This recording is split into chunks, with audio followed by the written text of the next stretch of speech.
أنفسكم أزواجا وجعل لكم من أزواجكم بنين وحفدة ورزقكم من الطيبات أفبالباطل يؤمنون وبنعمة الله هم يكفرون ويعبدون من دون الله ما لا يملك لهم رزقا من السماوات والأرض شيئا ولا يستطيعون فلا تضربوا لله الأمثال إن الله يعلم وأنتم لا تعلمون ضرب الله مثلا عبدا مملوكا لا يقدر على شيء ومن رزقناه منا رزقا حسنا فهو ينفق منه سرا وجهرا هل يستوون الحمد لله بل أكثرهم لا يعلمون وضرب الله مثلا الرجلين أحدهما أبكم لا يقدر على شيء وهو كل على مولاه أينما يوجهه لا يأتي بخير هل يستوي هو ومن يأمر بالعدل وهو على صراط مستقيم صدق اللہ العظیم۔ سورۃ النحل کی آیت نمبر 61 سے آیت نمبر 76 تک 16 آیات کریمہ تلاوت ہوئیں۔ ان 16 آیات کریمہ میں سے انشاءاللہ العزیز آیت نمبر 61 سے لے کر کے آیت نمبر 70 تک پہلے بات اور پھر 6 آیات سے متعلق بعد میں بات ہوگی۔ یہ جو پہلی 10 آیات کریمہ ہیں آیت نمبر 61 سے 70 تک، اس میں اللہ ذوالجلال نے 3 باتیں ارشاد فرمائی ہیں۔ پہلی بات، ظالموں کو دی جانے والی مہلت، ظالموں کو دی جانے والی مہلت یہ ان کے لیے دھوکے کا سامان نہ بنے۔ ایک دوسری بات، شرک کی تردید، اور تیسری بات، اپنی نعمتوں میں سے خاص طور پر 4 بڑی نعمتوں کا ذکر۔ یہ ان 10 آیات کریمہ میں جو بیان ہوا اس کا خلاصہ ہے۔ پہلی بات آیت کریمہ دیکھیے، وَلَوْ يُؤَاخِذُ اللَّهُ النَّاسَ بِظُلْمِهِمْ مَا تَرَكَ عَلَيْهَا مِن دَابَّةٍ وَلَكِنْ يُؤَخِّرُهُمْ إِلَىٰ أَجَلٍ مُّسَمًّى فَإِذَا جَاءَ أَجَلُهُمْ لَا يَسْتَأْخِرُونَ سَاعَةً وَلَا يَسْتَقْدِمُونَ۔ اور اگر اللہ لوگوں کو ان کے ظلم کے سبب پکڑنے لگے تو ایک جاندار کو زمین پر نہ چھوڑے، لیکن ان کو ایک وقت مقرر تک مہلت دیے جاتا ہے۔ جب وہ وقت آ جاتا ہے تو ایک گھڑی نہ پیچھے رہ سکتے ہیں نہ آگے بڑھ سکتے ہیں۔ یہ پہلی بات ہے، اور اس کا ترجمہ آپ نے آیت کریمہ کا پڑھا۔ اس آیت کریمہ میں جو بات سمجھائی گئی ہے وہ یہ ہے، اس دنیا کے اندر رہتے ہوئے بہت سارے لوگ ظلم اور جبر، استبداد کی زندگی گزارتے ہیں، قبضہ مافیا سے تعلق رکھتے ہیں، لوگوں کے حق تلفی کا وہ ذریعہ بنتے ہیں، حق تلفی کرتے ہیں۔ یہ سارے معاملات ہم دنیا میں دیکھتے ہیں، بلکہ بعض لوگ ایسے ہوتے ہیں جو بدکاریوں میں پیش ہوتے ہیں، قتل و قتال میں پیش ہوتے ہیں وغیرہ، دنگے فساد میں آگے ہوتے ہیں، لیکن پھر بھی ان کے اس ظلم، اس جبر اور استبداد کے باوجود ان کو عذاب نہیں آتا، ان کو کوئی مصیبت نہیں پہنچتی، ان کے لیے کوئی تکلیف کا سامان نہیں آتا، وہ آئے روز اللہ کی نعمتوں سے لطف اندوز ہوتے رہتے ہیں، اور اللہ کی طرف سے ان کو دنیاوی اعتبار سے دن بدن بظاہر ترقی ہوتی ہوئی نظر آتی ہے۔ تو اس سے جو لوگ ظلم کر رہے ہوتے ہیں، جن کو یہ ترقیاں مل رہی ہوتی ہیں، ان کے ذہن میں، ان کے دماغ میں ایک خناس سا پیدا ہوتا ہے کہ جو ہمارا طرز زندگی ہے یہ درست ہے، اگر یہ غلط ہو تو ہمیں پکڑ لیا جائے، ہمیں مبتلا مصیبت کر لیا جائے۔ اگر ہمیں مصیبتوں میں مبتلا نہیں کیا جا رہا، ہم سے مواخذہ نہیں ہو رہا، ہمیں پکڑا نہیں جا رہا عذاب میں، تو پھر اس کا مطلب ہے ہم صحیح ہے۔ اللہ پاک نے اس آیت کریمہ میں یہی سمجھایا ہے کہ اس دھوکے میں نہ رہنا۔ یہ جو میں تمہیں مہلت دے رہا ہوں، نہیں پکڑ رہا، گرفتاری نہیں کر رہا، عذاب میں مبتلا فوری طور پہ نہیں کر رہا، اس دھوکے میں نہ رہنا کہ تم سچے ہو یا تم حق پر ہو۔ یہ ان کو بھی کہا گیا ہے، اور ان کو بھی کہا گیا ہے جو دیکھ کر شکستہ دل ہو رہے ہیں کہ پتہ نہیں ان کو کیوں نہیں مصیبتوں میں، یعنی اتنے ظلم کے باوجود ان کو عذاب کیوں نہیں مل رہا۔ اپنے اندر وہ شک و شبہ نہ پیدا کریں کہ شاید ہم غلط راستے پر ہیں۔ تو گویا یہ دونوں طرف کو طرفین کو سمجھایا گیا ہے کہ یہ اللہ کی طرف سے دی جانے والی جو مہلت ہے یہ تمہیں دھوکے میں مبتلا نہ کرے،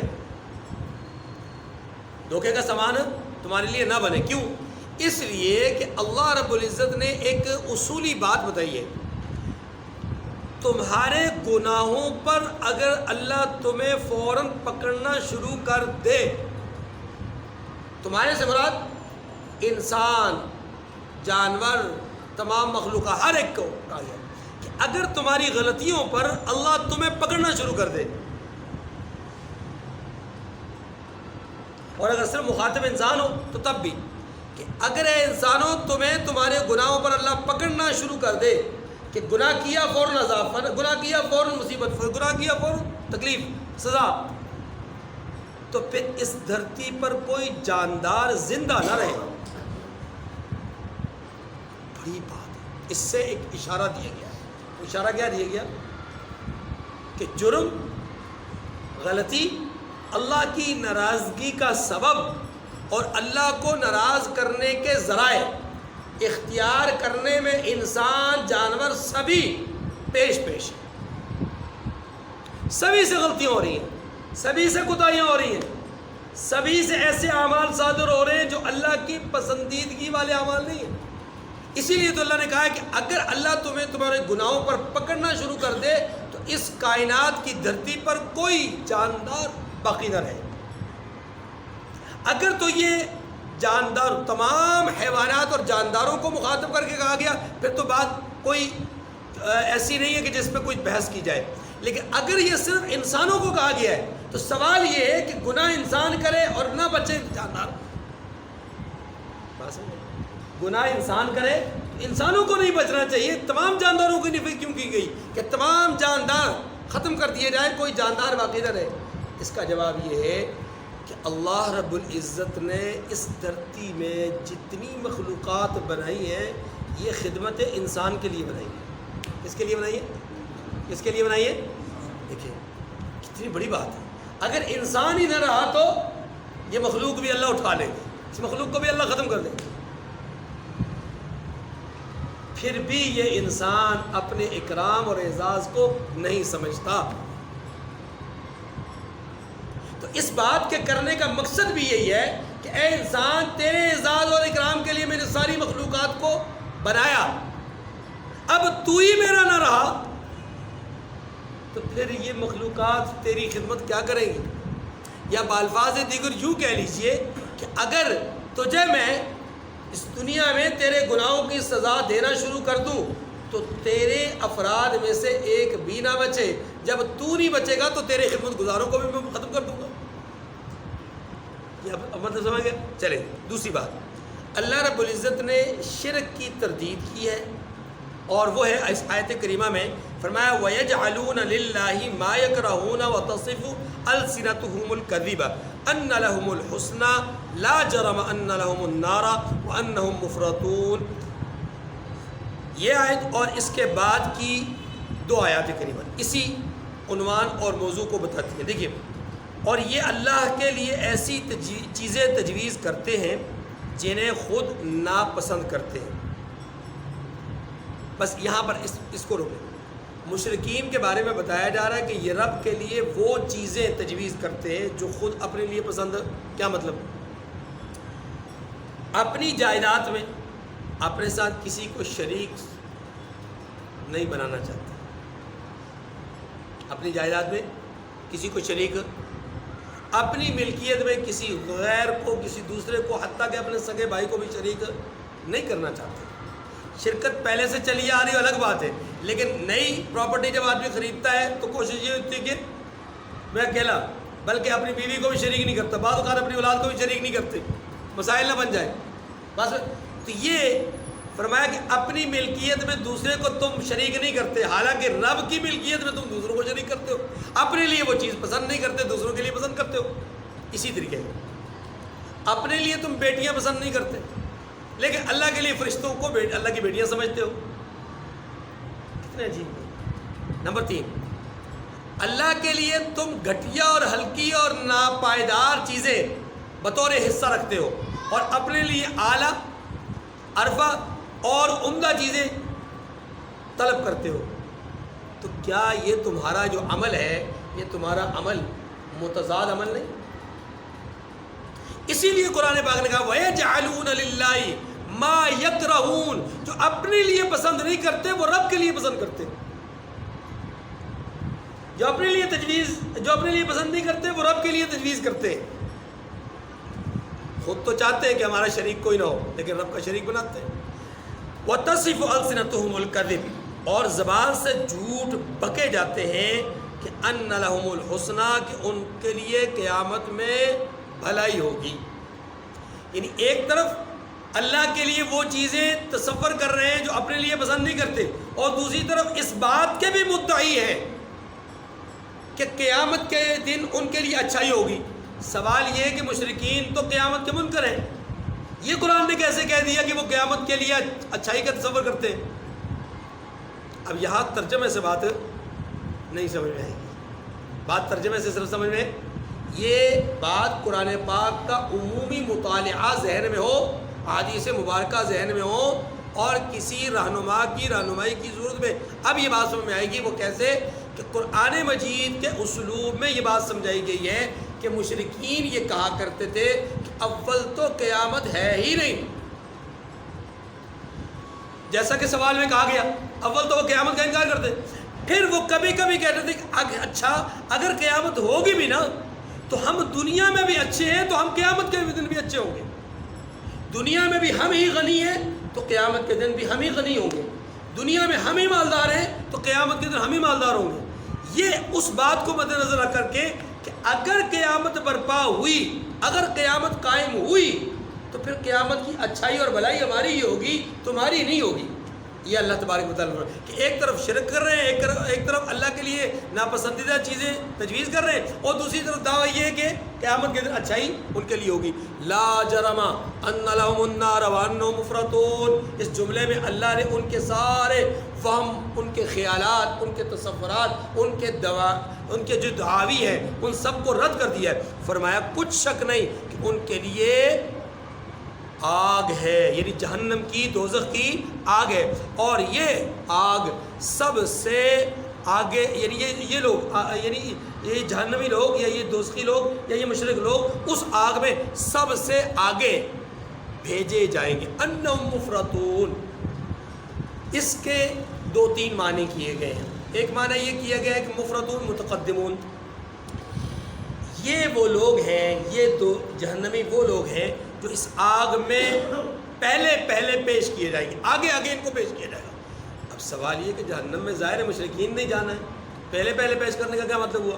اس کا جواب یہ ہے کہ دیکھیے جہنم میں جانے والے جو طبقات ہیں وہ مختلف ہیں، مشرک بھی ہیں، کافر بھی ہیں، دہریج بھی، منافق بھی ہیں، اور گناہ گار مسلمان بھی ہیں، یہ سارے لوگ جہنم میں جائیں گے۔ پھر ان کے طبقات ہیں، اللہ پاک یہ فرما رہے ہیں کہ یہ مشرک جہنم میں لے جائے جانے والوں میں سب سے آگے ہوں گے۔ اس سے پتہ چلا کہ یہ منافقین سے بھی پہلے جائیں گے، منافقین سے بھی، اس سے پتہ چلا کہ یہ ان لوگوں سے بھی پہلے جائیں گے جو ڈائریکٹ اللہ کا انکار کرنے والے تھے، جن کو ہم کافر کہتے ہیں۔ اس سے پتہ چلا یہ ان سے بھی پہلے جائیں گے کہ جو مسلمان ہیں اور گناہ گار ہیں۔ اتنی بات سمجھ گئی؟ اس لیے مفرطون کہا کہ یہ پہلے آگے بڑھائے جائیں گے۔ ایک سوال اور پیدا ہوتا ہے آپ کے ذہن میں، ایک سوال اس لیے ڈالنا چاہتا ہوں۔ ایک حدیث مبارکہ ہے، اللہ رب العزت فرماتے، اللہ کے حبیب صلی اللہ علیہ وسلم فرماتے ہیں کہ قیامت کے دن جب حساب کتاب شروع ہوگا اس وقت کا ایک منظر اللہ کے نبی بیان فرماتے ہیں۔ فرمایا ایک عالم کو لایا جائے گا، اس سے سوال ہوگا کہ میں نے تمہیں علم دیا تھا، تم نے کیا کیا؟ وہ جواب دے گا یا اللہ تیری راہ میں دین کی تبلیغ اور اشاعت میں نے اس کو صرف کیا، وغیرہ وغیرہ، طویل حدیث ہے۔ اللہ فرمائیں گے کہ تو نے اپنی نمود و نمائش کے لیے کیا، اسے اٹھاؤ جہنم میں پھینک دو۔ سخی کو لایا جائے گا، مال کے متعلق سوال ہوگا، وہ اللہ کی راہ میں اللہ کی رضا کے لیے خرچ کرنے کی بات کرے گا، اللہ فرمائیں گے تو نے اپنی ریاکاری کے لیے کھلایا، سخی کہلانے کے لیے کیا، جہنم میں ڈال۔ پھر ایسے ہی شہید کو لایا جائے گا، اس سے بھی سوال ہوگا، جان کمائی کیوں بھائی؟ اس لیے کہ تیری رضا کے لیے؟ جواب آئے گا کہ نہیں، تو چاہتا تھا کہ تجھے لوگ غازی کہیں، شہید کہیں، وہ کہلا دیا گیا جہنم میں۔ یہ میں اس حدیث کو یہ لب لباب کے طور پر عرض کروں گا سوال کو قائم کرنے کے لیے۔ سوال یہ ہے کہ حدیث مبارکہ میں آ رہا ہے کہ حساب کتاب شروع ہوگا تو یہ عالم جہنم میں جائے گا، سخی جہنم میں جائے گا اور شہید جہنم میں جائے گا۔ قرآن کہتا ہے مشرک آگے آگے ہوں گے، حدیث مبارکہ کہتی ہے یہ تین آگے آگے ہوں گے۔ بات کچھ سمجھ میں اب کیجیے حل ترجمے سے مسئلے کو حل۔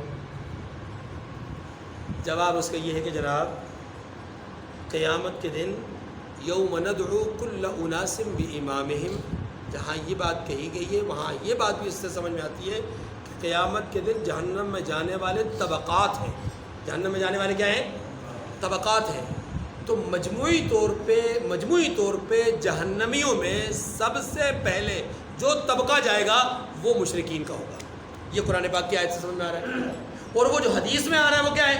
حدیث میں یہ آ رہا ہے کہ مومنین میں سے، مسلمانوں میں سے، اللہ کو وحدہ لا شریک جاننے والوں میں سے، جو عقیدے اور عمل کے لحاظ سے درست عقائد اور ایمان والے اور اعمال والے ہوں گے، ان میں سے جن کو پاکیزگی کے لیے، صفائی ستھرائی کے لیے جنہیں جہنم میں بھیجا جائے گا، ان میں پہلے مولوی، سخی، شہید انہیں بھیجا جائے گا۔ اب سمجھایا؟ وہ طبقہ الگ ہے، یہ طبقہ الگ ہے۔ یہ مسلمانوں میں سے پہلے تین درجہ یا تین طبقے، اور وہ مجموعی طور پہ من حیث المجموع یعنی تمام جہنمیوں میں سے سب سے پہلے جس طبقے کو جہنم میں بھیجا جائے گا وہ طبقہ کون سا ہوگا؟ مشرکین۔ یہی بات یہاں کہی گئی۔ ایک اس کا معنی یہ ہوا انتم مفرطون، ان کو پیش کیا جائے گا یعنی آگے ان کو لے جائے گا۔ دوسرا معنی وہ انتم مفرطون کا ایک معنی یہ بھی ہے کہ انہیں چھوڑ دیا جائے گا۔ وانتم مفرطون، انہیں چھوڑ دیا جائے گا۔ کیا معنی ہوا چھوڑ دینے کا؟ چھوڑ دینے کا معنی یہ ہے کہ یہ جہنم میں جائیں گے اور جہنم میں جا کر ان کو جہنم میں لے جا کر چھوڑ دیا جائے گا، یعنی یہ ہمیشہ ہمیشہ جہنم میں جائیں گے۔ اور یہ بات قرآن پاک کی آیت کریمہ دوسری سے ثابت ہوتی ہے۔ وہ کیا ہے؟ ان الشرک لظلم عظیم، شرک بہت بڑا ظلم ہے، اور اللہ فرماتے ہیں ان اللہ لا یغفر ان یشرک بہ ویغفر ما دون ذلک لمن یشاء۔ گناہ شرک معاف نہیں ہوگا، لہٰذا یہ جہنم میں چھوڑ دیے۔ آگے چلیں۔ تاللہ لقد ارسلنا الى امم من قبلک فزین لهم الشیطان اعمالهم فهو ولیهم اليوم ولهم عذاب علیم۔ اللہ کی قسم، ہم نے تم سے پہلی امتوں کی طرف پیغمبر بھیجے۔ کون کہہ رہا ہے؟ اللہ اکبر۔ اللہ خود اپنی قسم کھا رہے ہیں۔ اللہ خود اپنی تاللہ، اللہ کی قسم، ہم نے آپ سے پہلی امتوں کی طرف پیغمبر بھیجے تو شیطان نے ان کے کردار ان کو آراستہ کر دکھائے۔ کن کو؟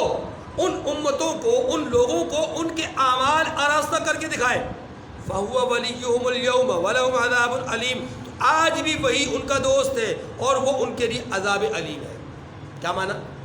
وہی شیطان آج ان کے لیے، یعنی آپ کے سامنے جو لوگ ہیں، آپ کے جو مخاطب ہیں مشرکین، ان کے لیے آج بھی شیطان ان کا دوست بنا ہوا ہے، اور یہی ان کے لیے عذاب، دردناک عذاب کا ذریعہ بنے گا۔ توجہ کیجیے، اللہ تبارک و تعالیٰ نے یہاں پر قسم کھا کر ایک بات کی طرف اشارہ کیا، ایک بات بتائی کہ پچھلی امتوں میں بھی لوگوں کی گمراہی کا اصل سبب کیا بنا؟ شیطان کی طرف سے ان کے اعمال کو مزین کر کے پیش کرنا۔ سورہ فاطر میں اللہ تبارک و تعالیٰ فرماتے ہیں افمن زین لہ سوء عملہ فرآہ حسنا، کیا آپ نے ان لوگوں کو نہیں دیکھا کہ جن کے برے اعمال ان کے لیے مزین کیے گئے اور وہ ان مزین اعمال کو ہی اچھے اعمال سمجھنے لگے؟ آج دنیا میں کیا ہو رہا ہے؟ بہت سارے لوگ اول تو دین کی طرف آ ہی نہیں رہے، اور جو آ رہے ہیں ان میں سے بھی بیشتر لوگ وہ ہیں جو اپنے اعمال کے لحاظ سے ایسے اعمال کا ارتکاب کر رہے ہیں کہ جنہیں وہ سمجھتے ہیں کہ بالکل درست ہے، ٹھیک ہے، حالانکہ وہ اعمال شیطان کی طرف سے ان کے لیے مزین کیے ہوتے ہیں، وہ درست نہیں ہوتے۔ اب یہ کیا ضابطہ ہوگا، کیا اصول ہوگا؟ تو ٹھنڈے دل و دماغ سے اس کو سوچنا ہوگا کہ کیا یہ جو عمل میں کر رہا ہوں، یہ عمل رسول اللہ صلی اللہ علیہ وسلم سے ثابت ہے، آپ کے قول سے، آپ کے فعل سے، یا آپ کی تقریر سے۔ تقریر کہتے ہیں کہ ایک کام آپ کے سامنے ہوا، آپ نے اس پر نفی یا اس بات کا کوئی کلمہ نہیں کہا، اس کا مطلب یہ ہے کہ وہ کام درست ہے۔ آپ کے سامنے ایک کام ہوا، آپ نے ناراضگی کا اظہار کیا، اس کا مطلب ہے وہ کام غلط ہے۔ آپ کے سامنے ایک کام ہوا، آپ نے اس پہ خوشی کا اظہار کیا، اس کا مطلب ہے وہ کام مطلوب ہے۔ اس کو تقریر کہتے ہیں کہ آپ نے زبان سے کچھ نہیں کہا، عمل نہیں کر کے دکھایا، لیکن آپ کے امپریشن جو ہے، وہ آپ کے چہرے کے جو تاثرات ہیں وہ بتلاتے ہیں کہ یہ ممنوع ہے، یہ جائز ہے، یہ اچھا ہے، یہ برا ہے، ٹھیک ہے۔ اچھا، اسے تقریر رسول کہتے ہیں۔ فعل رسول سے، قول رسول سے، تقریر رسول سے وہ عمل ثابت ہے یا نہیں، پہلا یہ دیکھ رہا ہے۔ نمبر دو، ہم نے یہ دیکھنا ہے، یعنی قرآن پاک کا حکم ہو تو پھر تو بات یہ الگ ہے نا۔ بات تو یہ ہے کہ قرآن پاک میں حکم موجود نہیں ہے، تو پھر ہم نے اس عمل کو کہاں سے پرکھنا ہے؟ اس عمل کو پرکھنا ہے عمل کے لحاظ سے، فعل رسول، قول رسول یا تقریر رسول سے۔ اگر یہاں نہیں ہے تو پھر ہم نے دیکھنا ہے کہ صحابہ کرام رضوان اللہ علیہ اجمعین میں وہ عمل موجود ہے یا نہیں، اور وہ عمل اگر کیا گیا تو کیا اس پر کوئی وعید آئی یا نہیں آئی۔ یہ ساتھ ذہن میں رکھیے گا، وہ عمل ہوا اور عمل پہ وعید آئی یا نہیں آئی۔ اگر اس عمل پہ وعید نہیں آئی، رسول کے سامنے بات آ گئی، عمل ہو گیا، رسول کے سامنے بات آ گئی، وعید نہیں آئی، اس کا مطلب ہے کہ وہ بھی دین کا حصہ ہے، دین کا۔ اچھا، اب حضور سے ثابت نہیں، صحابہ سے ثابت نہیں، پھر آگے اجماع امت سے ثابت نہیں۔ یعنی بعض اعمال ایسے ہیں کہ جو اس وقت ان کا ظہور ہی نہیں تھا، لیکن وہ چیزیں جو بعد میں ظاہر ہوئیں، کیا امت کے مقتدر شخصیات، مجتہدین، آیا اس عمل کے قائل ہیں یا نہیں؟ اگر اس عمل کے قائل ہیں، اس عمل کے کرنے والے ہیں، تو تب بھی اس کو دین سمجھا جائے گا۔ کیوں؟ ان علماء اور بزرگوں اور بابوں کی وجہ سے نہیں۔ کس وجہ سے؟ اللہ کے رسول صلی اللہ علیہ وسلم نے فرمایا ید اللہ علی الجماعہ، اللہ کی مدد جماعت کے ساتھ ہوتی ہے، اور اللہ کے نبی نے یہ بھی فرمایا کہ میری امت لن تجتمع امتی علی الضلالہ، میری امت ضلالت اور گمراہی پر، یا لا تجتمع امتی علی الضلالہ، کہ میری امت گمراہی اور ضلالت پر ہرگز جمع نہیں ہو سکتی یا جمع نہیں ہو سکتی۔ دو مختلف قسم کے الفاظ۔ آپ صلی اللہ علیہ وسلم کا یہ فرمانا کہ میری امت ضلالت پر، گمراہی پر جمع نہیں ہو سکتی، اس کا مطلب یہ نہیں ہے کہ ساری کی ساری امت کے اندر کوئی فرد بھی ایسا نہ ہو کہ جو گمراہی، نہیں بھائی، یہ گمراہی نہیں۔ یہاں معنی یہ ہے کہ میری امت کے مقتدر، متدین یا جو اپنا مقتدر شخصیات ہیں، جو علمی حیثیت سے، اجتہاد کی حیثیت سے، تفقہ کی حیثیت سے ایک درجہ رکھتی ہیں، وہ سب لوگ کسی ایک ایسے غلط مسئلے پر متفق نہیں ہو سکتے کہ جو شرعاً غلط ہو اور اس پر ان کے اتفاق ہو جائے، ایسا نہیں ہو سکتا۔ ہاں، اگر 10 لوگ اکٹھے ہوں گے تو 10 لوگ ان کے مخالفین میں بھی ہوں گے۔ اس کا مطلب یہ ہوا کہ یہ جو اجتماعی گمراہی ہے یہ میری امت کے اندر نہیں آ سکتی۔ تو یہاں سمجھیے کہ میں عرض کر رہا ہوں کہ اگر امت کے اندر آپ کو نظر آتا ہے، ملتا ہے کہ لوگوں نے اس پر اجماع کیا ہے، کہا جاتا ہے اس عمل پر اجماع ہے، تو پھر وہ بھی دین ہوگا۔ اس کے بعد کوئی بھی عمل وہ دین نہیں کہلائے گا۔ اس کے بعد کا کوئی عمل دین، یعنی کسی آدمی کا، فرد واحد کا کوئی عمل، وہ چاہے جتنا بڑا عالم ہو، اس فرد واحد کا عمل وہ دین نہیں کہلائے گا، اس کا ذاتی عمل کہلائے گا۔ اب اس عمل کو پھر ہم پرکھیں گے کہ آیا پیچھے کہیں سے ثابت ہے یا نہیں۔ اگر نہیں ثابت تو ہم اس کو چھوڑ دیں گے، اس کو قابل عمل نہیں ہے۔ اتنی بات سمجھ میں آ گئی بھائی؟ تو قرآن پاک نے کیا کہا ہے کہ قرآن پاک یہ کہتا ہے کہ پچھلے لوگوں کو جب نبیوں نے آ کر بات کی تو اللہ کی قسم شیطان نے ان کے سامنے ان کے اعمال کو مزین کر کے دکھایا۔ اب میں اس کی 1-2 مثالیں دیتا ہوں۔ بتائیے، امت کا کوئی طبقہ کبھی اس بات پر متفق ہوا ہے کہ قبر پہ جا کر کے سجدہ کیا جائے؟ کبھی نہیں۔ حتیٰ کہ جس طبقے میں عام طور پہ یہ بہت زیادہ رجحان پایا جاتا ہے، تعلیم پائی جاتی ہے، ترغیب پائی جاتی ہے مزارات کی طرف جانے کی، اس طبقے کے بھی جید نہیں، عام علماء بھی اس کے قائل نہیں ہیں۔ جید کو چھوڑیے، عام علماء بھی اس کے قائل نہیں ہیں، لیکن ہو رہا ہے، انہی کی ناک کے نیچے ہو رہا ہے، تو یہ دین نہیں ہے۔ یہ دین جو کر رہے ہیں وہ غلط کر رہے ہیں، چاہے وہ جس بھی مسلک سے تعلق ہے۔ ایسے ہی جو لوگ دین کے نام پر اپنے وجود کو نقصان پہنچا رہے ہیں، اپنے اعضاء کاٹ رہے ہیں، اپنے اعضاء کو چھیل رہے ہیں، زخمی کر رہے ہیں، اپنے جسم کو پیٹ رہے ہیں، اپنے گریبان کو چاک کر رہے ہیں، اپنے بالوں کو نوچ رہے ہیں، اپنی آنکھوں کو نکال رہے ہیں، اپنی داڑھیوں کو نوچ رہے ہیں، وغیرہ وغیرہ وغیرہ، کوئی بھی صورت جو دین کے نام پر اپنے جسم کو تکلیف میں مبتلا کرنے والی ہو، یہ شریعت میں اجماع امت سے ثابت نہیں۔ میں ابھی اجماع امت کی بات کر رہا ہوں۔ اب اس سے پیچھے چلے جائیں تو صحابہ کرام سے بھی ثابت نہیں ہے، نہ پیٹنا ثابت ہے، نہ ہی قبر پہ سجدہ کرنا ثابت ہے، بلکہ صحابہ کرام کے عمل میں تو ایسا نظر آتا ہے کہ وہ جو بیت رضوان والا درخت تھا، سیدنا عمر بن خطاب رضی اللہ عنہ نے اس کو جڑ سے کٹوا دیا۔ کیوں جی؟ خبر ملی ہے کہ یہاں آنے والے مسافر بیٹھتے ہیں، رکتے ہیں، سستاتے ہیں، اور یہاں 2 رکعت نفل پڑھ کر کے جاتے ہیں۔ سامنے بات آ گئی کہ کہیں ایسا نہ ہو کہ اب یہ نفل اللہ کے لیے پڑھے جا رہے ہیں، آنے والے وقتوں میں اسی درخت کے سامنے سجدہ ریزی کا عمل شروع ہو جائے۔ دور اندیش تھے نا، جہاں دیدہ آدمی تھے، اللہ پاک نے ان کے دل میں بات ڈالی اور درخت کو کٹوا دیا۔ اب یہ جو چیز ہے کہ ان کے دور میں تو اس طرح کے تصورات بھی نہیں تھے، تو کیا قبر پہ سجدہ ہوگا؟ ممکن نہیں۔ وہ تو وہ ہیں کہ دربار شاہی میں جا رہے ہیں، نیزے کو یوں کر کے گھماتے ہوئے جا رہے ہیں، اور نیچے قالین ہے اس کے اندر مارتے جا رہے ہیں، اور کہنے والے نے کہا حضرت یہاں تھوڑا سا گردن کو جھکا کر کے چلیے، بادشاہ کا دربار ہے۔ تو فرمانے لگے کہ جس رب کے سامنے ہم جھکتے ہیں، اس کے سامنے جھکنے کے بعد اب کسی کے سامنے گردن جھکا نہیں سکتے۔ سفرات ہے نا۔ تو کیا یہ چیز جو صحابہ کرام نے نہیں کی، اجماع اس پر نہیں ہے، تو کیا حضور کی سنت سے، حضور کے طریقے سے، حضور کے عمل سے، قول اور فعل سے، حضور کی تقریر سے ثابت ہوگا؟ ہرگز نہیں، ہرگز نہیں ہو سکتا۔ تو یہ اعمال اس جیسے 20 اعمال ایسے ہیں جو ہماری زندگیوں میں ہمارے لوگوں کے درمیان موجود ہیں، اور لوگ ان کو دین سمجھ کے کر رہے ہیں، حالانکہ دین کے ساتھ ان کا کوئی تعلق نہیں، بلکہ ان کی شاید ممانعت بھی موجود ہے۔ یہ ہے شیطان کی طرف سے مجھے کیا ہے نام، یہ ہے کہ جناب آپ محبت میں کر رہے ہیں، آپ غم میں کر رہے ہیں، آپ پرسہ دے رہے ہیں،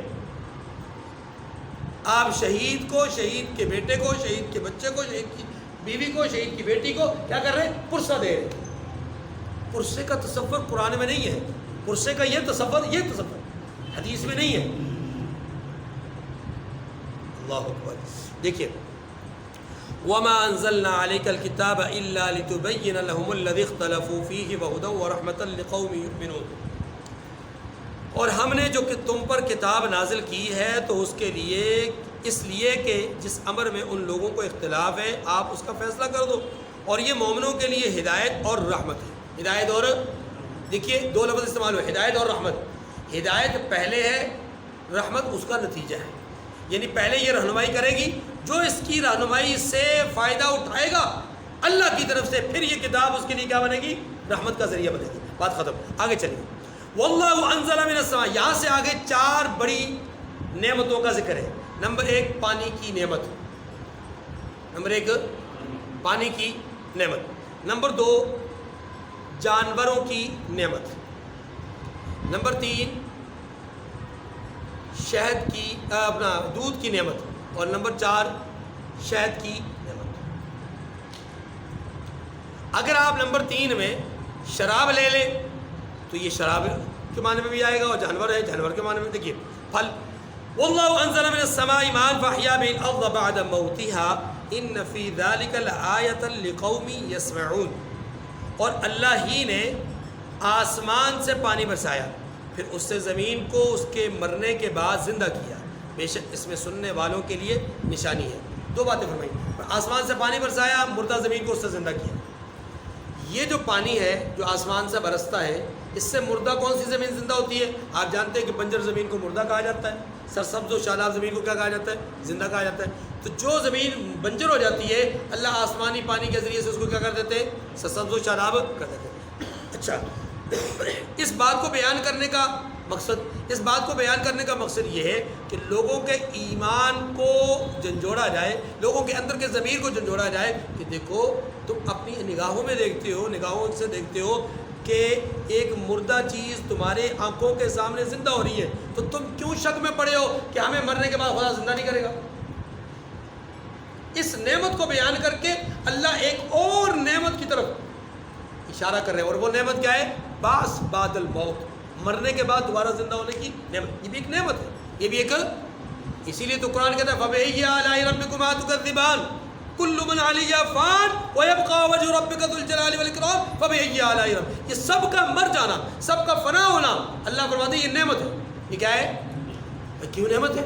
عجیب بات ہے، کبھی سوچا اس بات میں؟ جب سب فنا ہو جائیں گے تو نعمت کیسی ہو گئی؟ بھائی نعمت ہے، اس لیے نعمت ہے کہ اب دنیا کی آزمائشیں ختم، اب امتحان ختم، اب دار الامتحان ختم، دار الجزا کی طرف جا رہے ہیں۔ تو امتحانات ختم ہو کر کے جب نتائج آتے ہیں تو یہ خوشی کی بات ہوتی ہے، تو خوشی ہی نعمت ہوتی ہے۔ فَبِأَيِّ آلَاءِ رَبِّكُمَا تُكَذِّبَانِ۔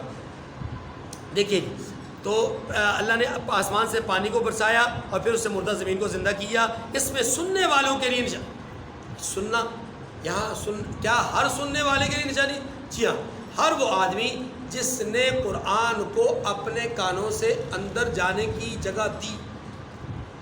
یقیناً جو قرآن کو اپنے کانوں سے اندر جانے کی جگہ دے گا، یہ قرآن اس کے دل پر دستک دے گا، یہ قرآن اس کے دماغ پر دستک دے گا، اور یہیں سے وہ سوچنے پر مجبور ہوگا، اور یہیں سے وہ اس کو نشانیاں معلوم ہوگی، اور یہیں سے اس کے لیے کیا ہوگی؟ اللہ کی طرف سے ہدایت اور رہنمائی کا ایک سلسلہ ہوگا۔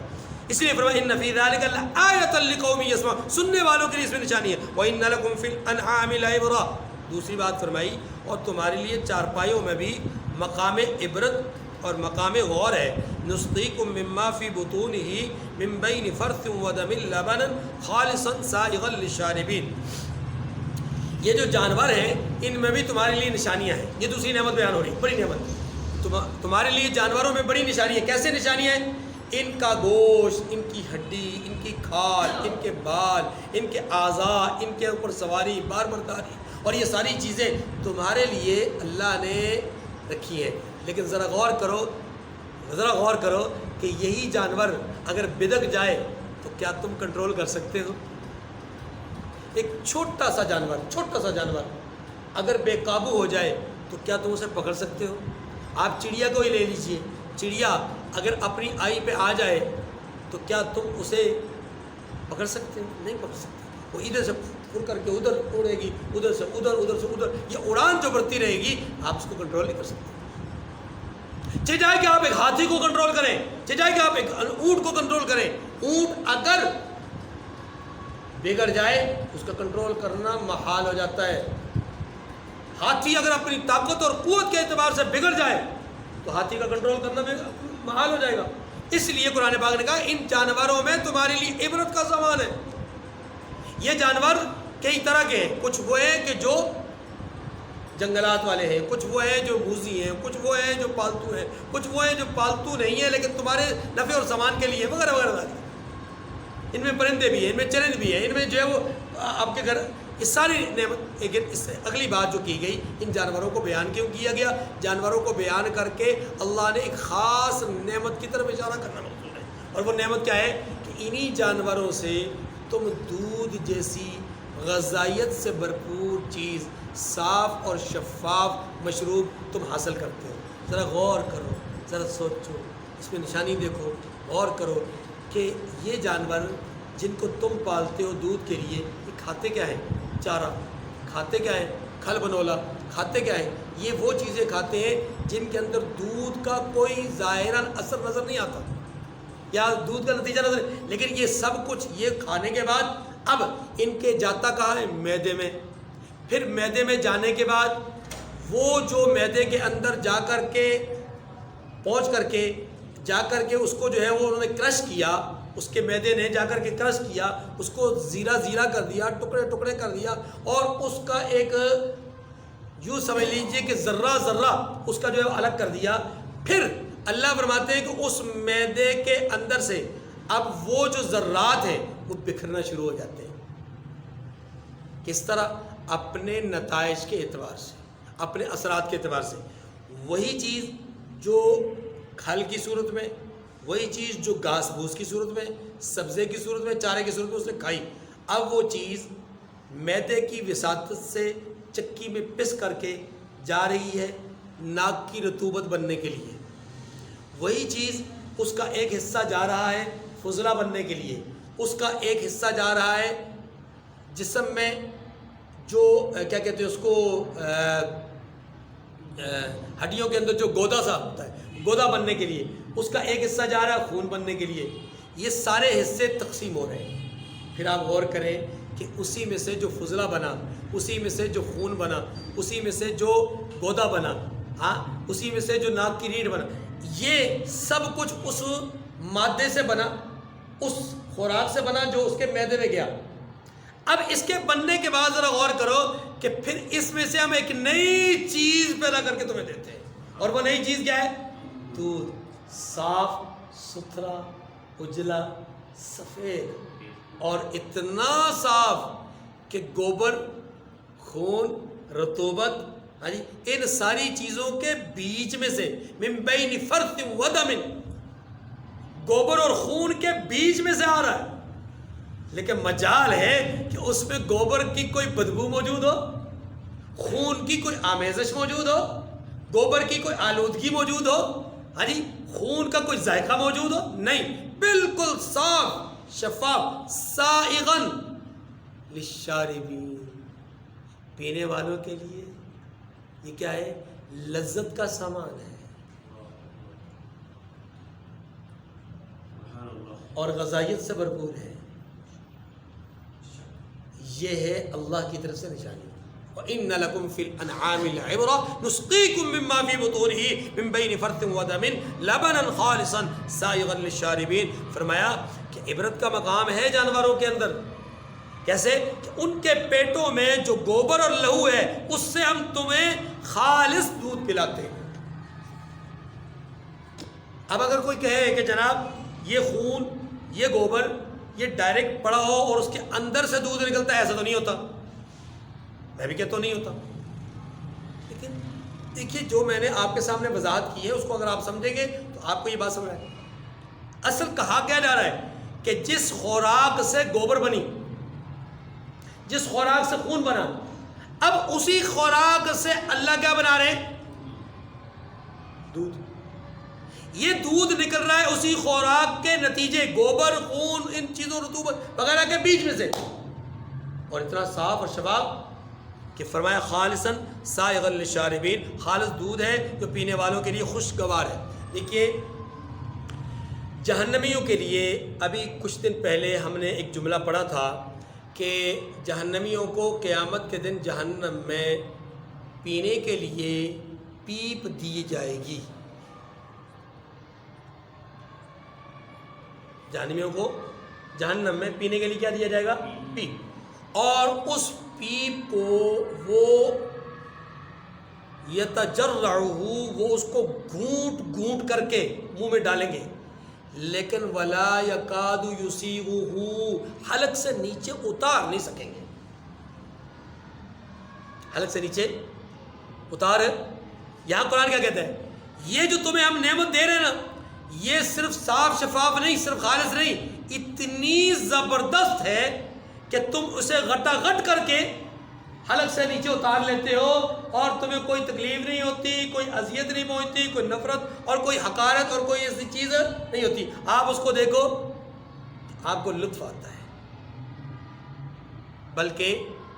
بلکہ اس حوالے سے روایات میں یہ بھی آتا ہے، ایک نعمت کے طور پر عرض کرتا ہوں، قرآن حدیث مبارکہ میں آتا ہے کہ اللہ کے نبی صلی اللہ علیہ وسلم نے مختلف چیزوں، نعمتوں کے استعمال کے بعد اس پر شکر کرنے کا حکم دیا ہے، دعا سکھائی ہے۔ مثلا ہم کھانا کھاتے ہیں تو کیا کہتے ہیں؟ الحمدللہ الذی اطعمنی، یا جب جمع کے لیے کہتے ہیں اطعمنا. پانی پیتے تو کہتے ہیں الحمدللہ، ٹھیک ہے. کپڑا پہنتے تو کہتے ہیں الحمدللہ الذی کسانی ھذا. یہ ساری دعائیں. اسی طریقے سے بیت الخلاء سے نکلتے ہیں تو الحمدللہ الذی عافانی، ٹھیک ہے. یا کسی مصیبت کو دیکھتے ہیں، مصیبت ذرا آدمی کو دیکھتے ہیں تو اس وقت بھی یہی دعا پڑھتے ہیں الحمدللہ وغیرہ. تو ہر نعمت کے مل جانے کے نتیجے میں، استعمال کرنے کے نتیجے ہم الحمدللہ پڑھتے ہیں.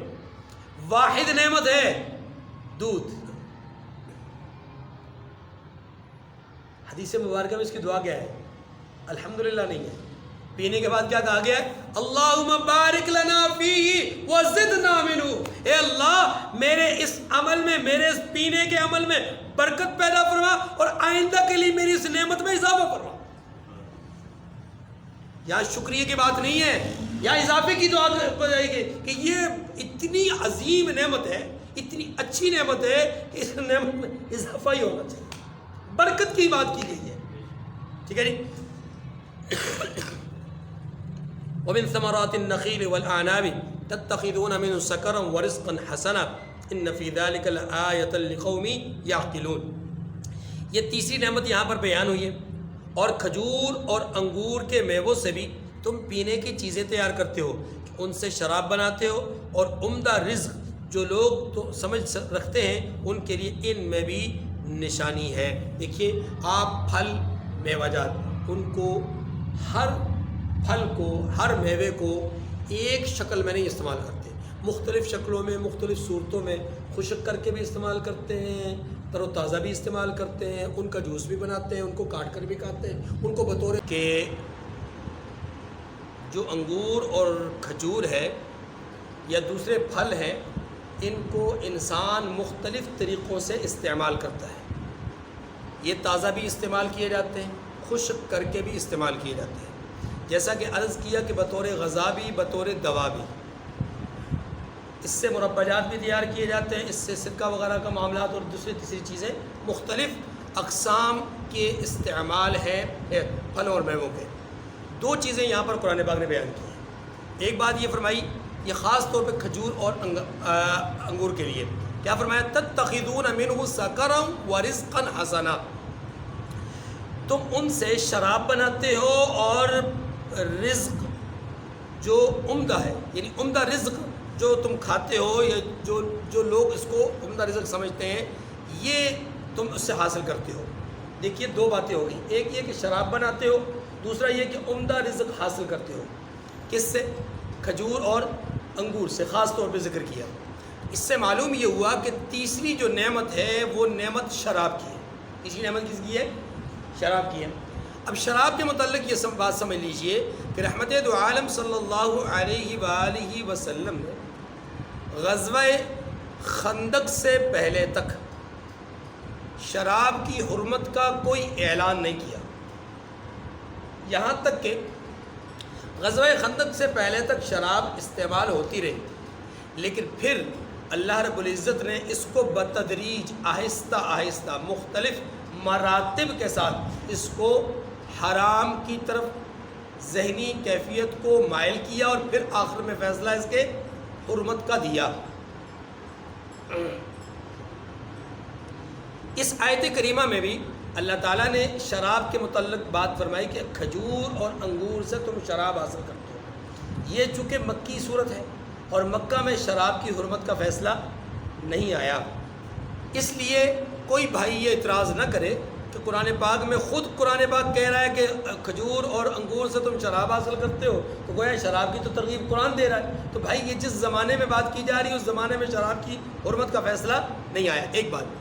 دوسری بات یہ ہے کہ یہاں نقطہ سمجھیے گا، بڑا زبردست نقطہ ہے، اللہ کرے ہم وہ بات سمجھ جائیں. تتخذون منہ سکرا ورزقا حسنا. فرمایا تم اس سے شراب حاصل کرتے ہو اور عمدہ رزق پاتے ہو. کیا مطلب ہوا؟ یعنی جو انگور اور کھجور ہے اسے بطور غذا استعمال کریں، بطور دوا استعمال کریں تو یہ کیا ہے؟ عمدہ رزق. یہ کیا ہے؟ اور اگر اس کو ابال کر، اس کو جوش دے کر کے، اس کو اپنا دھوپ اور اپنا تپش اور اس کی حرارت میں رکھ کر کے، جیسا کہ شراب نچوڑنے کے مختلف طریقے اور حربے، اگر ان طریقوں سے اس کو استعمال کیا جائے تو پھر وہ اس سے شراب حاصل کریں گے۔ شراب کو مطلقاً شراب کہا، نہ اس کو گناہ کہا، نہ اس کو ثواب کہا، نہ اس کو عمدہ کہا، نہ اس کو رزق کہا۔ بات سمجھیں؟ گویا شراب رزق میں شامل ہے نہیں، یہ مکی زندگی کی بات ہو رہی ہے، جبکہ شراب حرام بھی نہیں تھی، جبکہ شراب حرام بھی، تب بھی اس کو رزق نہیں کہا، کیونکہ رزق وہ ہوتا ہے جو انسان کی اس عارضی زندگی کے اندر ہمیشہ اس کے لیے رزق بنے۔ رزق کبھی غیر رزق نہیں ہو سکتا، رزق رزق نہیں رہتا ہے۔ رزق، اور رزق کیا ہوتا ہے؟ رزق کا معنی یہ ہے، رزق کا مفہوم یہ ہے کہ انسان کے جسم اور انسان کی روح کے لیے، انسان کے جسم اور اس کی روح کے لیے جو چیز مطلوب ہو وہ رزق ہے۔ وہ چیز کیا ہے؟ رزق ہے۔ حتیٰ کہ قرآن نے، احادیث نے انسان کی اولاد کو انسان کا رزق قرار دیا ہے۔ اولاد کو انسان کا کیا قرار دیا؟ کیوں؟ اس لیے کہ یہ انسان کی جسمانی ضرورت ہے، یہ انسان کی روحانی ضرورت ہے، تسکین قلب کا ذریعہ ہے، جسمانی راحت کا ذریعہ ہے اولاد، اس لیے اولاد بھی رزق ہے۔ اولاد بھی رزق صرف پیسے کا نام نہیں ہے، رزق صرف گندم اور اناج اور باجرے کا نام نہیں ہے، رزق دالوں اور گوشت کا نام نہیں ہے۔ رزق معنی یہ کہ ہر وہ چیز جو انسان کے جسم اور اس کی روح کی ضرورت ہو وہ کیا ہے؟ رزق۔ اللہ تعالیٰ نے شراب کو رزق نہیں قرار دیا، کیوں؟ اس لیے کہ اس نے آنے والے وقت میں حرام ہونا تھا، اور جو چیز حرام ہو جائے وہ رزق نہیں ہوتی۔ ایک دوسرا، اللہ نے اس کی غذا اور اس کی دوا کے طور پر اگر اس کو استعمال کرنے کا بات کی تو اس کو کہا گیا کہ عمدہ رزق ہے۔ یعنی اگر آپ کھجور کو ویسے کھائیں، انگور کو ویسے ہی کھائیں، انگور کو بطور کشمش کھائیں، کھجور کو بطور چھوارا کھائیں، تو یہ کیا ہے؟ عمدہ رزق ہے۔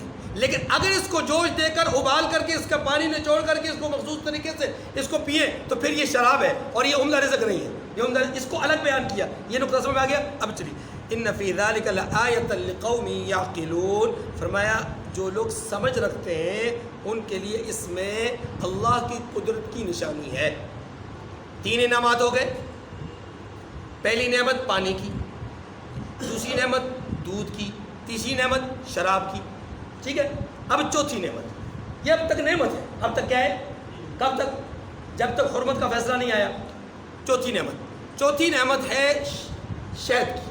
وَأَوْحَى رَبُّكَ إِلَى النَّحْلِ أَنِ اتَّخِذِي مِنَ الْجِبَالِ بُيُوتًا وَمِنَ الشَّجَرِ وَمِمَّا يَعْرِشُونَ، اور تمہارے پروردگار نے شہد کی مکھیوں کو ارشاد فرمایا کہ پہاڑوں میں اور درختوں میں اور اونچی اونچی چھتریوں میں جو لوگ بناتے ہیں گھر بنا، یعنی تو اپنا گھر بنا۔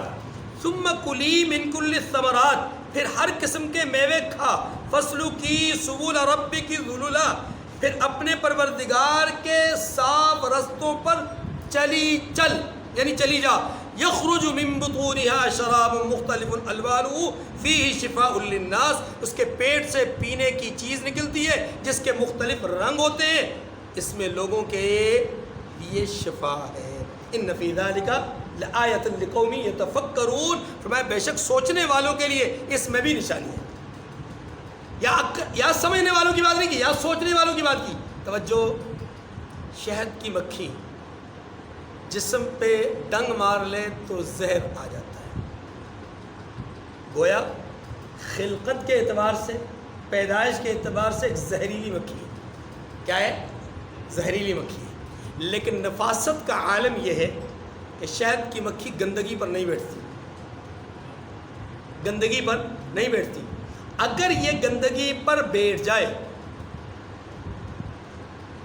ایک جو جھتا ہوتا ہے، ایک جھتا، اس میں یا ایک جو اس کا جو گھر ہوتا ہے، اس گھر میں سینکڑوں نہیں ہزاروں مکھیاں ہوتی ہیں،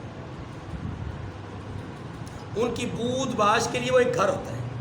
اس گھر میں یہ تقریباً 27,000 مکھیاں ایک ایک چھتے میں یا جتے میں رہتی ہیں، اور اس کی بناوٹ اس انداز کی ہوتی ہے کہ باہر سے وہ آپ کو ایسے فٹ بال کی طرح یا ایک پانی کے لمبے قطرے کی طرح نظر آتی ہے، لیکن اندر سے اس کے مختلف راستے ہوتے ہیں، اور انہی راستوں میں یعنی انہی گھروں میں، انہی کمروں میں، ان کے جو بھی اپنے ٹھکانے ہیں ان میں صرف ایسا نہیں ہے کہ شہد کی مکھی جا کر کے ٹھہرتی ہے، بلکہ اس کے آرام کرنے کی بھی باقاعدہ جگہ ہے، اس کی بود باش کی گپ شپ کی بھی ڈائننگ ہال بھی ہے، ہاں جی، اور اس کے اندر جو سسٹم ہے وہ جو اس کی فضلہ جات نکالنے کی مخصوص جگہ ہیں. ایسا نہیں کہ جہاں بیٹھی وہیں پر فضلہ نکال دیا، نہیں، یہ فضلہ نکالنے کی بھی ایک مستقل جگہ ہے جہاں مستقل بنیاد پر وہ فضلہ جمع ہوتا ہے، اور اس فضلے کو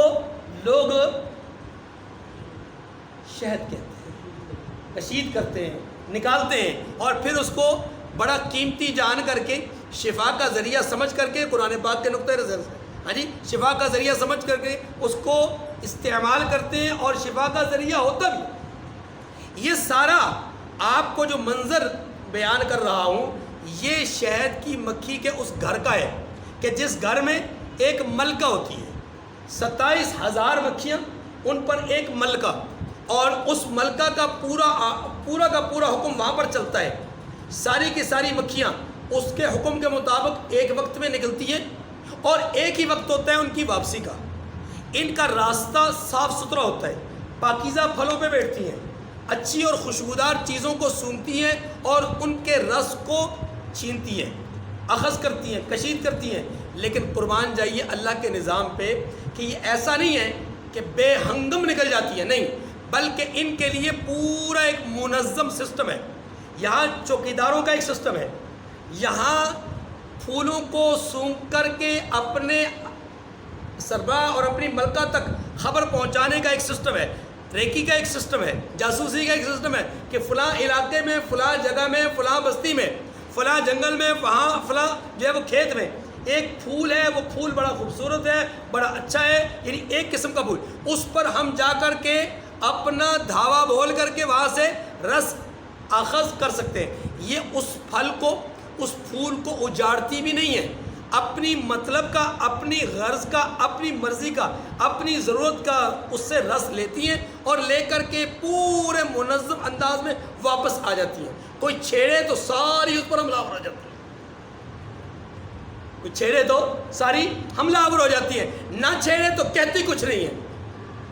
راستہ ان کا اپنا ہوتا ہے، ان کے راستے میں جو انہیں تنگ کرے تو اپنے راستے میں آنے والی ہر رکاوٹ کو یہ عبور کرنا جانتی ہے. اللہ تعالیٰ نے ان کے نظام کو، ان کے نظم کو، ان کے نسق کو ہمارے سامنے بیان کر کے مختصر الفاظ میں، اور علامہ دمیری رحمۃ اللہ علیہ نے حیات الحیوان میں اس کے پورے نقشے کھینچے، اور وہ پورے نقشے ہمارے سامنے ہماری زندگی میں، ہماری زندگی کو بدلنے کے لیے، ہماری زندگی میں نظم و نسق قائم کرنے کے لیے، ہماری زندگی میں اتحاد اور اتفاق پیدا کرنے کے لیے، ہماری زندگی میں ایک نظم کے تحت زندگی ایک جھنڈے تلے زندگی گزارنے کے لیے، ایک امام اور مقتدا کی پیشوائی کو قبول کرنے کے اعتبار سے یہ ہمیں بہترین ایک سبق سکھاتی ہے.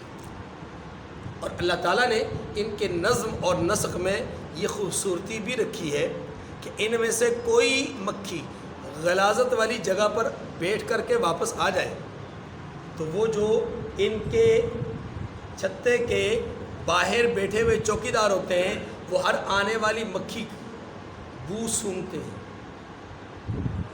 جو ان میں سے بدبو لے کر آتا ہے، جو مکھی بدبو لے کر آتی ہے اسے وہیں پر مسل دیا جاتا ہے، مروڑ دیا جاتا ہے. ایسا نہیں کہ آنے نہیں دیا جاتا، بات سمجھے گا، ایسا نہیں کہ آنے نہیں دیا جاتا کہ جاؤ جا کر کے نہا کر آؤ، جاؤ جا کر کے کلی کر کے آؤ، برش کر کے آؤ، ہاں جی، جاؤ جا کر کے مسواک، نہیں، ایسا نہیں ہے، بلکہ اس کی گردن مروڑ دی جاتی ہے. کیوں؟ اس لیے کہ اس نے اپنی آقا، اپنی ملکہ، اپنی سربراہ کی بات کی مخالفت کی ہے، اپنے نظم و نسق کے خلاف کیا ہے. اتنا زبردست اور جاندار نظام ہے، گویا غداری قبول نہیں کی جاتی. اللہ تعالیٰ فرماتے ہیں کہ اے میرے بندو، میں نے شہد کی مکھی کو تمہارے لیے شفا کا ذریعہ بنایا ہے. دیکھو دیکھیے مکھیاں دو طرح کی ہوتی ہیں، ایک وہ مکھی جو غلاظت پر بیٹھنا پسند کرتی ہے، وہ بھی مکھی ہوتی ہے، اور ایک مکھی وہ ہے جو غلاظت پر بیٹھنا ناگوار جانتی ہے، بلکہ اس کے لیے موت اور ہلاکت کا سبب ہے، اور وہ یہ شہد کی مکھی. اسی لیے جب یہ غلاظت کو پسند نہیں کرتی تو اللہ نے اس کی غلاظت کو اتنا پاکیزہ بنا دیا نہیں سمجھ میں آئی؟ یہ غلاظت کو پسند نہیں کرتی. اللہ نے اس کی غلاظت کو، اس کے فضلے کو اتنا اتنا اتنا محبوب بنا دیا کہ لوگوں کے لیے شفا کا ذریعہ بنا دیا. اللہ اکبر. فرمایا کہ ہم نے شہد کی مکھی کو دل میں یہ بات بتا دی، یعنی اس کے دل میں یہ بات ڈال دی. دیکھیے وحی غیر انبیاء کی طرف کبھی نہیں ہوئی. وہ وحی جس کو ہم وحی کہتے ہیں، یعنی اللہ کا پیغام فرشتے کے ذریعے سے آنا، یہ وحی کہلاتا ہے. اور یہ پیغام صرف انبیاء کے پاس آتا ہے. کس کے پاس آتا ہے؟ ہاں، وحی کی کئی صورتیں ہیں جو نبی کے علاوہ دوسروں پر بھی آتی ہیں. وحی کی اور صورتیں بھی ہیں، اور وہ نبی کے علاوہ دوسروں پر بھی. مثلا دل میں اللہ بات ڈال دے، یہ نبی کے بھی ہوتا ہے، غیر نبی کے بھی ہو سکتا ہے. جیسا کہ اللہ نے حضرت موسیٰ علیہ السلام کی والدہ کے متعلق فرمایا وَأَوْحَيْنَا إِلَىٰ أُمِّ مُوسَىٰ أَنْ أَرْضِعِيهِ. ہم نے موسیٰ کی والدہ کی طرف وحی کی کہ وہ موسیٰ کو دودھ پلائیں. ٹھیک ہے، پرورش کریں.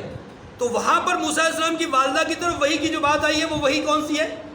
دل میں بات ڈالنا.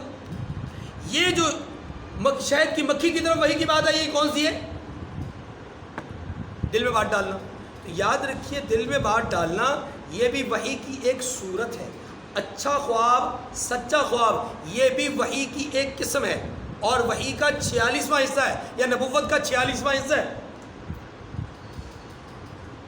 تو یہ حقیقتاً وحی نہیں ہے.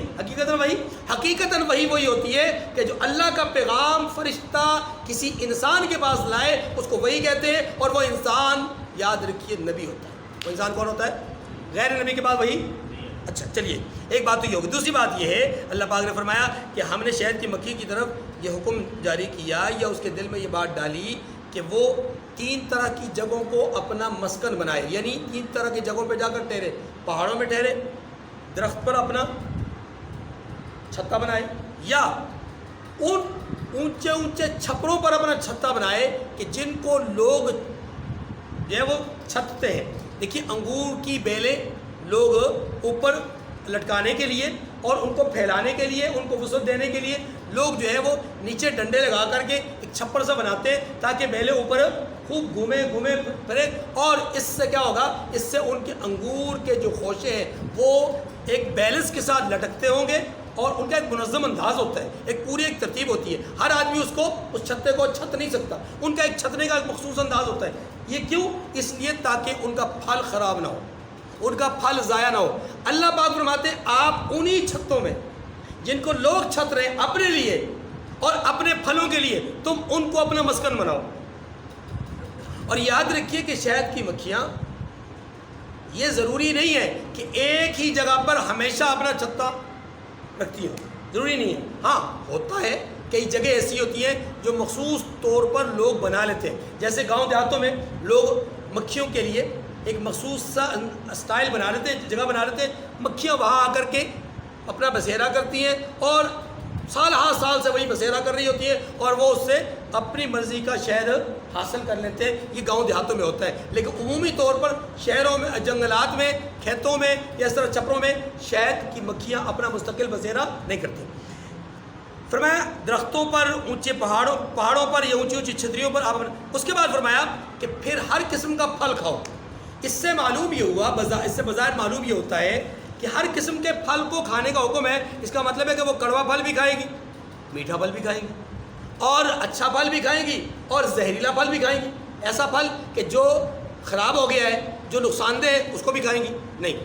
اس کا مطلب یہ نہیں ہے. اس کا مطلب یہ ہے ثم کلی من کل الثمرات کا معنی یہ ہے کہ ہر وہ پھل کھاؤ جو تمہارے لائق اور فائق ہے. اس میں سے ہر پھل کو تم کھا سکتے ہو. جتنے پھل تمہارے پسندیدہ ہیں، مرغوب ہیں، یا جتنے پھل تمہارے لیے بہتر ہیں، جتنے پھل تم سے پیدا ہونے والے شہد کے لیے مفید ہیں، ان پھلوں کو تم استعمال کرو، کوئی پابندی نہیں. فَاسْلُكِي سُبُلَ رَبِّكِ ذُلُلًا. پھر یہ بات بھی ارشاد فرمائی کہ اپنے رب کے پاکیزہ اور صاف راستوں پر چلتے رہو. کیا مطلب ہے؟ مطلب یہ جو راستے رب نے آپ کو دکھائے ان راستوں پہ چلو. اس جملے کو تھوڑا سا گہرائی سے سمجھیے. اللہ شہد کی مکھیوں کے دل میں یہ بات ڈال رہے ہیں کہ اللہ کے بتائے ہوئے راستے پہ چلو، اور وہ چلتی ہیں اور وہ اسی لیے کامیاب ہیں۔ یہ مجھے اور آپ کو انسانوں کو گویا ایک سبق سکھایا گیا ہے کہ معمولی سی چھوٹی سی مکھی اللہ کے حکم کی نافرمانی نہیں کرتی۔ اے انسان، تجھے تو میں نے اشرف المخلوقات بنایا ہے، اس کو زہریلا بنایا، اس سے تو ڈرتا ہے۔ تجھے میں نے اشرف المخلوقات بنایا، تو میرے بتائے ہوئے راستے پہ نہیں چلتا، شیطان کے بتائے ہوئے راستے پہ چلتا ہے، بتا پھر تو کامیاب کیسے ہوگا؟ ہاں جی۔ اور اس کے بعد فرمایا کہ اس کے پیٹ سے اللہ تعالیٰ پینے کی چیز نکالتے ہیں، یا اس کے پیٹ سے پینے کی چیز نکلتی ہے، اور یہ رنگت کے اعتبار سے مختلف ہوتی ہے۔ آپ جانتے ہیں کہ شہد کا رنگ وہ ایک ہی نہیں ہوتا، کبھی وہ پانی مائل ہوتا ہے، کبھی وہ ہلکا سا یہ جیسے شربتی رنگ ہوتا ہے، ٹھیک ہے، مختلف اس کے رنگ ہوتے ہیں۔ یہ اس لیے ہوتے ہیں کہ جس طرح کا پھل وہ چوستی ہے نا، جس طرح کا رس وہ لیتی ہیں، اسی طرح کا آگے رنگ اللہ تبارک و تعالیٰ مہیا کرتے ہیں یا پیدا کرتے ہیں، یا جس علاقے سے پھل وابستہ ہوتے ہیں، جس علاقے کے پھل ہوتے ہیں، اسی علاقے کی مٹی کے رنگ کے موافق اللہ تبارک و تعالیٰ، یا پھلوں کے رنگ کے موافق اللہ تبارک و تعالیٰ اس سے شہد نکالتے ہیں۔ آخری بات فرمائی اس میں شفا ہے۔ آخری بات کیا فرمائی؟ شفا ہے۔ رحمت دو عالم صلی اللہ علیہ وسلم کے پاس ایک صحابی آئے، دلچسپ واقعہ ہے۔ عرض کی گئی یا رسول اللہ، میرے بھائی کا پیٹ خراب ہے اور اس کو بار بار قضائے حاجت ہوتی ہے۔ اللہ کے رسول نے فرمایا اسے شہد پلاؤ۔ وہ گئے، جا کر شہد پلایا تو وہ جو قضائے حاجت کی طلب تھی وہ زیادہ ہونے لگ گئی، موشن زیادہ لگ گئے، پیچس زیادہ لگ گئے۔ اگر عرض کی گئی یا رسول اللہ، آپ کے حکم کے مطابق میں نے شہد پلایا تو معاملہ تو بگڑ گیا۔ اللہ کے رسول نے فرمایا شہد پلاؤ، پھر پلاؤ۔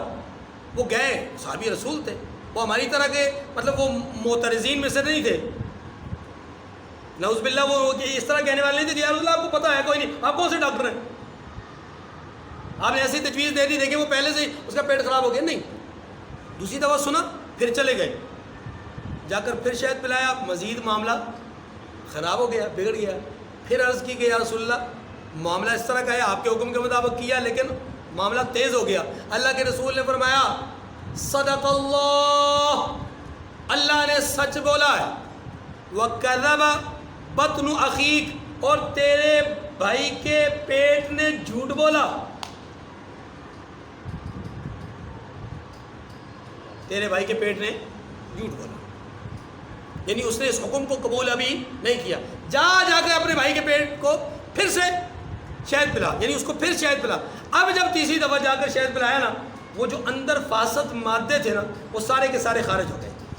علماء نے لکھا ہے کہ شہد پینے سے پیٹ کے اندر کے فاسد مادے ختم ہو جاتے ہیں۔ اللہ کے رسول نے ایک بار، دوسری بار، تیسری بار جب فرمایا تو اندر فاسد مادے ابھی موجود تھے، تو وہ پیچس کی صورت میں نمودار ہو رہے تھے، لیکن جب فاسد مادے نکل گئے اب ان کا پیٹ بالکل ٹھیک ہو گیا۔ جب پیٹ ٹھیک ہوا، ہاضمہ درست ہو گیا، معدہ قابو میں آ گیا، اب اس کے بعد جو چیز کھائی وہ ہضم ہو گئی۔ بات سنا گئی؟ اللہ کے رسول نے کہا فرمایا صدق اللہ، اللہ نے سچ فرمایا، وَكَذَبَ بَطْنُ أَخِيكَ، تیرے بھائی کے پیٹ نے جھوٹ بولا ہے۔ اللہ نے کیا سچ فرمایا؟ اللہ فرماتے ہیں کہ فِيهِ شِفَاءٌ لِلنَّاسِ، اس میں لوگوں کے لیے کیا ہے؟ کس میں؟ شہد کی۔ اللہ اکبر، ان فی ذلک لآیۃ لقوم یتفکرون، بے شک سوچنے والوں کے لیے اس میں بھی نشانی ہے۔ واللہ خلقکم ثم یتوفاکم۔ اب یہ آیت نمبر 60 سے آیت نمبر 70 تک یہ جو 11 آیات کریمہ ہیں، ان میں اللہ تبارک و تعالیٰ نے شرک کی تردید فرمائی ہے۔ کس کی؟ شرک کی تردید۔ اور اس شرک کی تردید کے لیے انداز یہ اختیار کیا ہے کہ 2 طرح کی نعمتیں بیان کی ہیں اور 3 طرح کی مثالیں دی ہیں۔ 2 طرح کی نعمتیں بیان کی، 3 طرح کی مثالیں دی، کس کے لیے؟ رد شرک کے لیے، شرک کی تردید کے لیے۔ پہلی بات یہ نعمت بھی ہے اور مثال بھی ہے۔ آیت کریمہ کا ترجمہ پڑھ لیں پھر میں آپ کو سمجھاؤں۔ واللہ فضل بعضکم علی، ابھی ایک آیت رہ گئی، سوری۔ واللہ خلقکم ثم یتوفاکم ومنکم من یرد الی ارذل العمر لکی لا یعلم بعد علم شیئا ان اللہ علیم قدیر۔ آیت نمبر 71 سے 61 سے 71 سے 80 تک، وہ 71 سے 76 تک یہ آیات کریمہ تھی جن میں وہ اپنا 3 مثالیں اور 2 نعمتیں بیان ہوئی ہیں۔ یہ جو آیت کریمہ ہے اس کا تعلق پچھلی آیات کے ساتھ ہے۔ واللہ خلقکم ثم، یہاں پر اللہ تعالیٰ نے جو انسان کو ایک توجہ دلائی ہے اپنی قدرت کی، وہ ہے انسان کے اپنے وجود کو اللہ کی قدرت کا مظہر ثابت کرتے ہوئے فرمایا کہ تم اپنے آپ میں غور کر لو تو تمہیں اپنے رب کی پہچان ہو جائے گی۔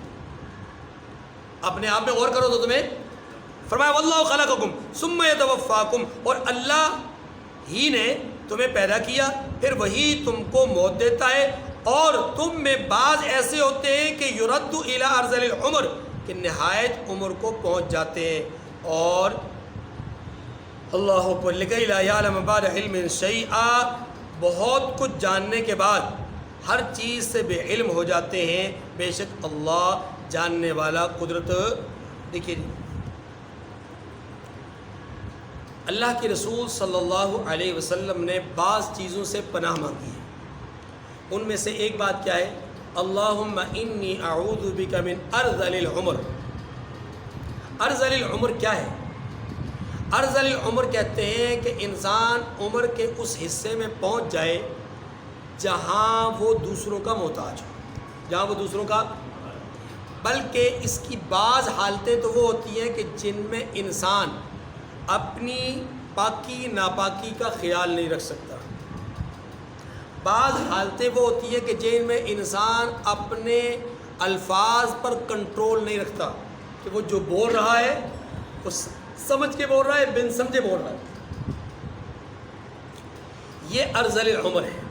ارذل العمر کی کئی کیفیتیں ہیں، لیکن سب سے اہم بات اس میں یہ سمجھ لیجئے کہ انسان خود جب دوسروں پر منحصر ہو جائے تو یہ ارذل العمر ہے۔ عمر کی ایسی اسٹیج پر پہنچ جائے جہاں خود کچھ نہ کر پاتا ہو بلکہ وہ دوسروں پر ہی انحصار رکھتا ہو، تو پھر یہ ارذل العمر ہے۔ یہ 60 سال کی عمر میں ہو جائے، یہ 80 سال کی عمر میں ہو جائے، یہ 70 سال کی عمر میں ہو جائے، یہ 100 سال کی عمر میں ہو جائے، یہ 150 سال کی عمر میں ہو، لیکن جب انسان دوسروں کا محتاج بن جائے تو وہ اس کے لیے ارذل العمر ہے۔ وہ اس کے لیے کیا ہے؟ یہ بات سمجھ آئیے، یہ نقطہ سمجھ لیجیے۔ اب اس میں عمر کا تعین نہیں ہے، عمر کا یعنی عمر کے فگرز کا تعین نہیں ہے کہ اتنے فگر یعنی 70 ہوں گے، 60 ہوں گے، 50 ہوں گے، 65 ہوں گے، 63 ہوں گے، 55 ہوں گے تو وہ ارذل العمر نہیں، بلکہ ارذل العمر کا مفہوم یہ ہوگا کہ انسان جب دوسروں کا محتاج ہو جائے تو وہ اس کے لیے کیا ہے؟ اگر العیاذ باللہ انسان ایسی کیفیت میں چلا جاتا ہے کہ جہاں دوسروں کا محتاج ہو، عمر اس کی 18 سال ہو تو تب بھی اس کے لیے کیا ہے؟ اس کے لیے ارذل العمر ہی ہے۔ تو گویا اس لفظ کے ذریعے سے بتایا یہ گیا ہے کہ اے اللہ میں تجھ سے محتاجی کی عمر میں پہنچنے سے، محتاجی کی زندگی سے کیا کرتا ہوں؟ تیری پناہ میں آتا ہوں، بس اتنی بات۔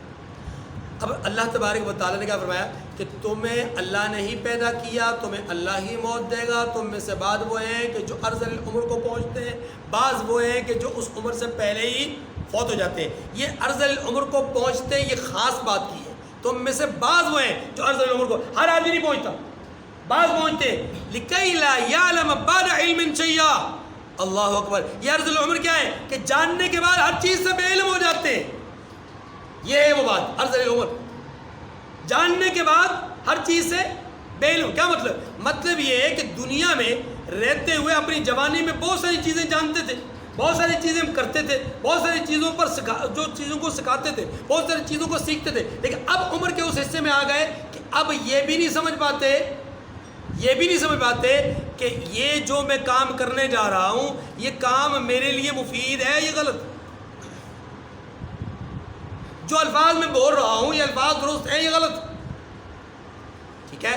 جو کام میں کرنے جا رہا ہوں یہ کام کرنا چاہیے کہ نہیں کرنا چاہیے، اس کو کچھ پتہ نہیں ہے، جاننے کے بعد بے علم ہو جاتے ہیں، ٹھیک ہے؟ تو اللہ تبارک و تعالیٰ فرماتے ہیں کہ اگر تم اسی چیز کو اپنے اندر غور کر لو کہ تمہاری خلقت کیسے ہوئی، تمہیں موت کیسے ملتی ہے اور تمہاری عمریں کیسے بڑھتی ہیں، تم فقر و فاقہ کی طرف کیسے آتے ہو، غنا سے فقر کی طرف یا صحت سے بیماری کی طرف یا طاقت سے کمزوری کی طرف کیسے جاتے ہو، اسی بات میں غور کر لو تو تم اللہ کو پہچان لو، اللہ کو یہی بات سمجھائیے، ان اللہ علیم قدیر، اللہ علم والا ہے اور انداز ہے. کیا مطلب یہ ہے کہ اللہ جانتے ہیں تمہارے بارے میں، اور اندازہ بھی اللہ ہی کا ہے کہ کس کو کہاں پہنچانا ہے، کس کو کب اپنے پاس بلانا ہے، کس کی زندگی کتنی رکھنی ہے، یہ اللہ ہی جانتے ہیں، ہم نہیں جانتے. ہم اتنی بات سمجھ آ گئی جی. اب آگے اگلی آیت کریمہ یعنی آیت نمبر 71 سے آیت نمبر 76 تک، یہ رد شرک پر دو نعمتیں بیان ہوئیں اور 3 مثالیں بیان ہوئیں. واللہ فضل بعضکم، یہ پہلی آیت، اس میں نعمت بھی ہے اور اس میں مثال بھی ہے، سمجھیے. اور اللہ نے ہی فضل بعضکم علی بعض فی الرزق، رزق میں بعض کو بعض پر فضیلت دی. فمن الذین فضلوا براد رزقہم علی ما ملکت ایمانہم فہم فیہ سواء، وہ اپنا رزق اپنے مملوکوں کو تو دے ڈالنے والے ہی نہیں کہ سب اس میں برابر ہو جائے. افبنعمت اللہ یجحدون، تو کیا یہ لوگ نعمت الہی کا منکر ہیں؟ یہ دیکھیے توجہ، ترجمہ بھی سمجھ میں نہیں آیا ہوگا. اللہ تبارک و تعالیٰ فرماتے ہیں کہ اللہ ہی وہ ذات ہے جس نے تمہارے درمیان رزق کی تقسیم اونچ نیچ کے ساتھ کی ہے. اونچ نیچ کے ساتھ کیا مطلب ہوا؟ کچھ کو مالدار بنایا، کچھ کو غریب بنایا، کچھ کو صاحب ثروت بنایا، کچھ کو کمزور بنایا. اللہ نے ہی کیا ہے، اللہ نے ہی. اب پہلے اس جملے کو سمجھ لیں، پھر اگلی بات کو مثال کو سمجھے گا. یہ جملہ اللہ کی طرف سے ایک نعمت ہے. اب آپ کہیں گے یہ کیسی نعمت ہے کہ کسی کو سرمایہ دار بنا دیا، کسی کو غریب بنا دیا؟ ہاں جی، یہ تو کوئی نعمت نہ ہوئی، یہ تو آزمائش ہے. سنیے جناب، یہ نعمت ہے. کیوں نعمت ہے؟ نمبر 1، اس عدم مساوات سے، عدم مساوات سمجھ رہے، برابری نہ ہونے سے. سب کے درمیان برابری نہیں ہے نا. برابری نہ ہونے کا پہلا فائدہ روحانی ہے. اور وہ روحانی کیا ہے کہ اللہ تبارک و تعالیٰ نے کچھ وہ ہیں کہ جن کو سرمایہ دار بنایا ہے، کچھ وہ ہیں کہ جن کو غریب بنایا ہے. یہ جو غریب ہیں اپنی غربت کا احساس کرتے ہوئے رب کی طرف انابت کا ان کو ایک جذبہ پیدا ہوتا ہے. رب کی طرف انابت کا ایک جذبہ پیدا ہوتا ہے، اللہ سے مانگنے کا ایک جذبہ پیدا ہوتا ہے. یا اللہ ان کو دیا، ہمیں بھی دے. اور یہ جو مانگنا ہے، یہ مانگنا جیسے جیسے بڑھتا جاتا ہے ان کے لیے اللہ کی طرف سے محبتوں کے دروازے کھلتے جاتے ہیں. ہیں وہ غریب لیکن اللہ کی طرف سے محبت کے دروازے کھل رہے ہیں. کیوں؟ اس لیے کہ مسلسل رب کے ساتھ کانٹیکٹ اور تعلق جڑ گیا ہے. اس کی وجہ سے اللہ کا ان کی طرف توجہ کرنا اور اللہ کا ان کی طرف رجوع کرنا، اللہ کا ان کی طرف وہ توجہ کرنا، یہ سارا کچھ بڑھتا جاتا ہے. اور یہ بڑھ جانا ان کے لیے کیا ہے؟ نعمت. ان کے لیے کیا ہے؟ اچھا، جن کو اللہ نے سرمایہ دیا ہے وہ اپنے اس سرمایہ پر اگر اتراتے نہیں ہیں بلکہ غریب کو دے کر، کمزور کو دے کر اپنے رب کی ان دی ہوئی نعمتوں پر شکر ادا کرتے ہیں. یہ کیا ہے؟ شکر کی نعمت مل گئی نا، شکر کی. تو یہ جو عدم مساوات ہے یہ بذات خود ایک نعمت ہے، بذات خود ایک. اور یہ نعمت روحانی ہے کہ ایک کو شکر کرنے کا موقع ملا، ایک کو صبر کرنے کا موقع ملا. ایک اللہ کی طرف انابت کر رہا ہے مانگنے کے لیے، دوسرا اللہ کی طرف انابت کر رہا ہے حمد و ثنا کے لیے، اس کی ستائش بیان کر رہا ہے. تو یہ نعمت ہے. نمبر 2، یہ اس لیے بھی نعمت ہے کہ معاشرتی جو نظام ہے اس کے اندر امن و سکون کا یہی ذریعہ ہے. یہ جو عدم مساوات ہے نا، یہی ذریعہ ہے معاشرے کے اندر کس کا؟ امن و سکون کا. اب آپ کہیں گے یہ بڑی عجیب بات، یہ اس سے بھی زیادہ عجیب بات ہے. سنیے، اللہ تعالیٰ نے جو نظام رکھا ہے اس نظام کے اندر ہم دیکھتے ہیں کہ کچھ وہ لوگ ہیں جو صاحب حیثیت ہیں، کچھ وہ لوگ ہیں جو کمزور ہیں. اللہ تعالیٰ نے اس نظام کے اندر کمزور طبقے کو محنت کرنے کا جذبہ دیا ہے. محنت کرنے کا، سمجھیے گا ذرا، محنت کرنے کا جذبہ دیا ہے. اب یہ جب محنت کرتا ہے، اس کی محنت کی برکت سے معاشرے کے اندر بہت ساری چیزیں اپنی تخلیق کے اعتبار سے، اپنی تصنیع کے اعتبار سے، اپنے وجود کے ایجادات کے اعتبار سے ہاں جی موجود ہوتی ہیں یا ایجاد کی جاتی ہیں، ان کا اختراع کیا جاتا ہے، ان کو بنایا جاتا ہے، یہ ان کی محنتوں کے نتیجے، ان کی محنتوں کے اگر اس کو دوسری طرف لیا جائے کہ سارے لوگوں کو برابر سرابر رزق دیا جاتا تو کوئی محنت کرتا؟ کیوں؟ اس لیے کہ اگر سب کے پاس ایک جیسی گاڑیاں ہوتی، سب کے پاس ایک جیسی زمینیں ہوتی، سب کے پاس ایک جیسے گھر ہوتے، تو یہ جو دنیا کا نظام ہے اس میں آٹے کی چکی پہ چکی چلانے والا کون ہوتا؟ کھیت میں ہل جوتنے والا، ٹریکٹر چلانے والا کون؟ پھلوں کو اتارنے والی مزدوری کون کرتا؟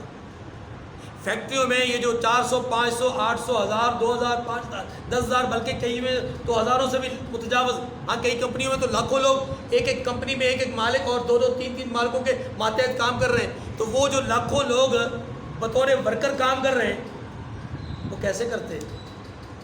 یہ نظام کائنات کیسے چلتا؟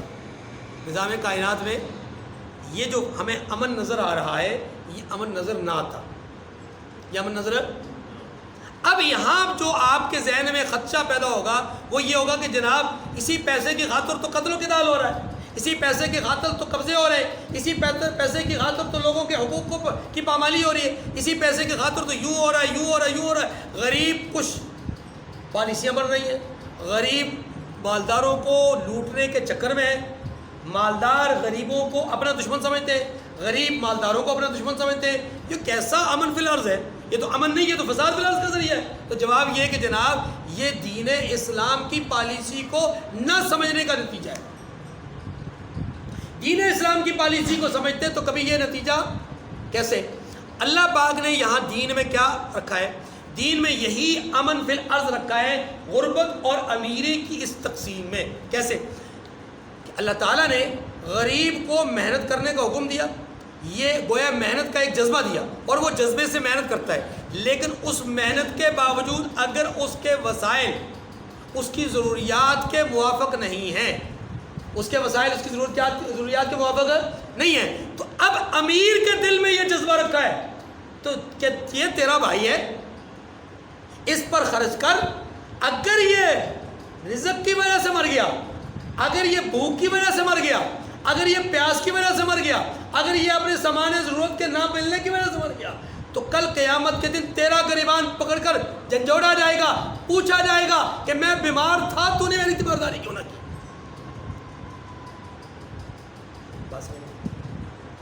میں بھوکا تھا، تو نے مجھے کھانا کیوں نہیں کھلایا؟ پیاسا تھا، تو نے مجھے پانی کیوں نہیں پلایا؟ یہ جو تصور اللہ کے پیغمبر نے دین اسلام نے دیا ہے، یہ غریب کو غریب نہیں رہنے دیتا، مالدار کو مال پر اترانے نہیں دیتا۔ غریب اپنی جگہ پہ سمجھتا ہے کہ مجھے جو کچھ ملا ہے میرے رب کی مرضی سے، میں اس پہ شکر گزار ہوں، اور امیر اپنی جگہ پہ سمجھتا ہے کہ یہ میرا کمال ہے نہیں، یہ اللہ کی دی ہوئی نعمت ہے، چاہے تو وہ چھین لے، اس لیے میں کبھی بھی اپنے بھائی کی غم خواری کو ترک نہیں کروں گا، اس کی ہمدردی کو ترک۔ یہ جو جذبہ، اس جذبے نے امیر اور غریب کے فرق کے باوجود زمین میں اتنا پرامن سسٹم رکھ دیا کہ بتلایا گیا کہ دینے کا انداز یہ ہو کہ دینے والا ایک ہاتھ سے دے تو دوسرے ہاتھ کو خبر بھی نہ ہو۔ لا تبطلوا صدقاتکم بالمن والاذى، پھر یہ بھی تعلیم دی گئی کہ تم دو تو اس انداز میں مت دینا کہ دے کر کے احسان جتلاؤ، دے کر کے تکلیف پہنچاؤ، دے کر کے اس پر اپنی برتری کا اظہار کرو، نہیں، بلکہ خاموشی سے دو، ضائع نہ کرنا، اور بڑے پرامن طریقے سے دو، عزت اور وقار کے ساتھ دو، اور اس انداز میں دو اسے اس پر کسی طرح کا احسان نہ ہو، اس کی عزت نفس بھی باقی رہے اور آپ کا تعلق اللہ کے ساتھ بھی مضبوط رہے۔ تو یہ امیری اور غریبی اللہ کی طرف سے ایک نعمت ہے، اس کو ہم تھوڑا سا گہرائی سے دیکھیں گے تو ہمیں سمجھ میں آئے گا۔ اب اس کے مقابلے میں جو نظام ہے اس کو تھوڑا سا ایک جھلک سمجھ لیں، آپ کو سمجھ میں آ جائے گا۔ اس کے مقابلے میں نظام کیا ہے؟ مساوات، مساوات، مساوات۔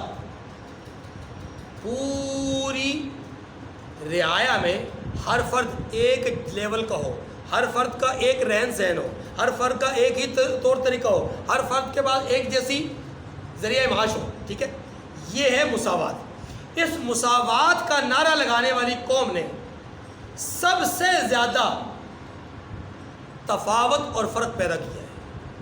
کیوں؟ اس لیے کہ سمجھیے یہ قانون فطرت اور قانون قدرت کے بھی خلاف ہے، صلاحیت انسانی کے بھی خلاف ہے۔ میں ایک مثال دیتا ہوں، بات سمجھ میں آ جائے گی آپ کو۔ دیکھیے اگر مساوات کے ہی نظریے پر قائم رہا جائے تو پھر اس کا مطلب یہ ہوگا کہ دو بھائی ہیں، کتنے؟ دو بھائی ہیں، محنت کرنے گئے ہیں، ایک جگہ پہ ٹھیکہ لیا ہے، ایک جگہ پہ کام لیا ہے، اب دونوں کام کرنے جا رہے ہیں۔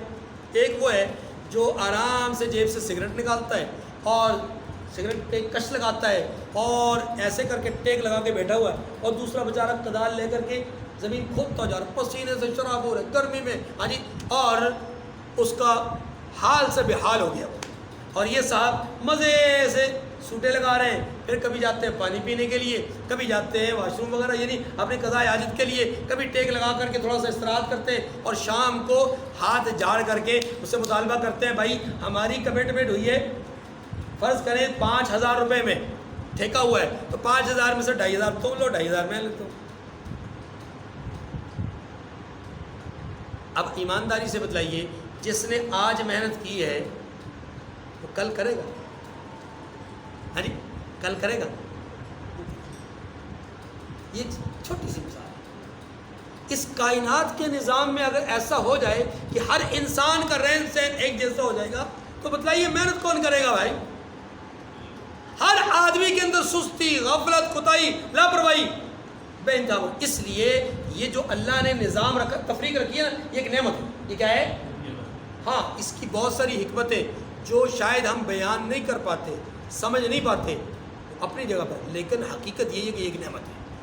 اللہ فرماتے ہیں واللہ فضل بعضکم علی بعض فی الرزق، یہ اللہ نے فضیلت دی ہے بعض کو بعض پر رزق میں، لہذا یہ ایک نعمت۔ یہ بات ختم ہو گئی۔ اب اس کو بطور مثال سمجھیے، فرمایا فمن الذین فضلوا براد رزقهم علی ما ملکت ایمانهم فهم فی سواء فبنعمت اللہ یجحدون۔ یہ جو مثال دی ہے یہ رد شرک پر دی ہے۔ مثال کو ذرا سمجھے پہلے، پھر ترجمہ آپ کو سمجھ میں آ جائے گا۔ مثال یہ ہے، اللہ پاک یہ فرما رہے ہیں کہ بندو، میرے بندو ذرا غور کرو کہ تمہارے غلام ہو۔ آج کل ہم چونکہ غلامی کا ایک تصور نہیں رکھتے، اس لیے ہمیں یہ مثال تھوڑا سا سمجھانی پڑتی ہے، ورنہ جس دور میں یہ آیت کریمہ نازل ہوئی ان کے لیے تشریح کی ضرورت ہے۔ کیوں؟ اس لیے کہ وہاں غلام اور آقا کا تصور تھا۔ وہ تصور کیا ہوتا ہے؟ سنیے، آقا جو ہوتا ہے وہ غلام کا مالک ہوتا ہے، اور غلام کی کوئی چیز غلام کی اپنی نہیں ہوتی، وہ مالک کی ہوتی ہے۔ حتیٰ کہ دلچسپی کی بات عرض کرتا ہوں، حتیٰ کہ مالک اپنے غلام کو، مالک اپنے غلام کو اپنی طرف سے بہت ساری چیزیں ہدیہ کر دے، غلامی میں رکھتے ہوئے، غلامی میں رکھتے ہوئے، اس کو کار گفٹ کر دے، اس کو گھر گفٹ کر دے، اس کو زمین الاٹ کر دے، تب بھی وہ اس کی نہیں ہوگی، اس غلام کی، وہ اسی مالک کی ہوگی۔ یہ شرعی فیصلہ ہے، یہ شرعی، سمجھ میں آئیے کیوں؟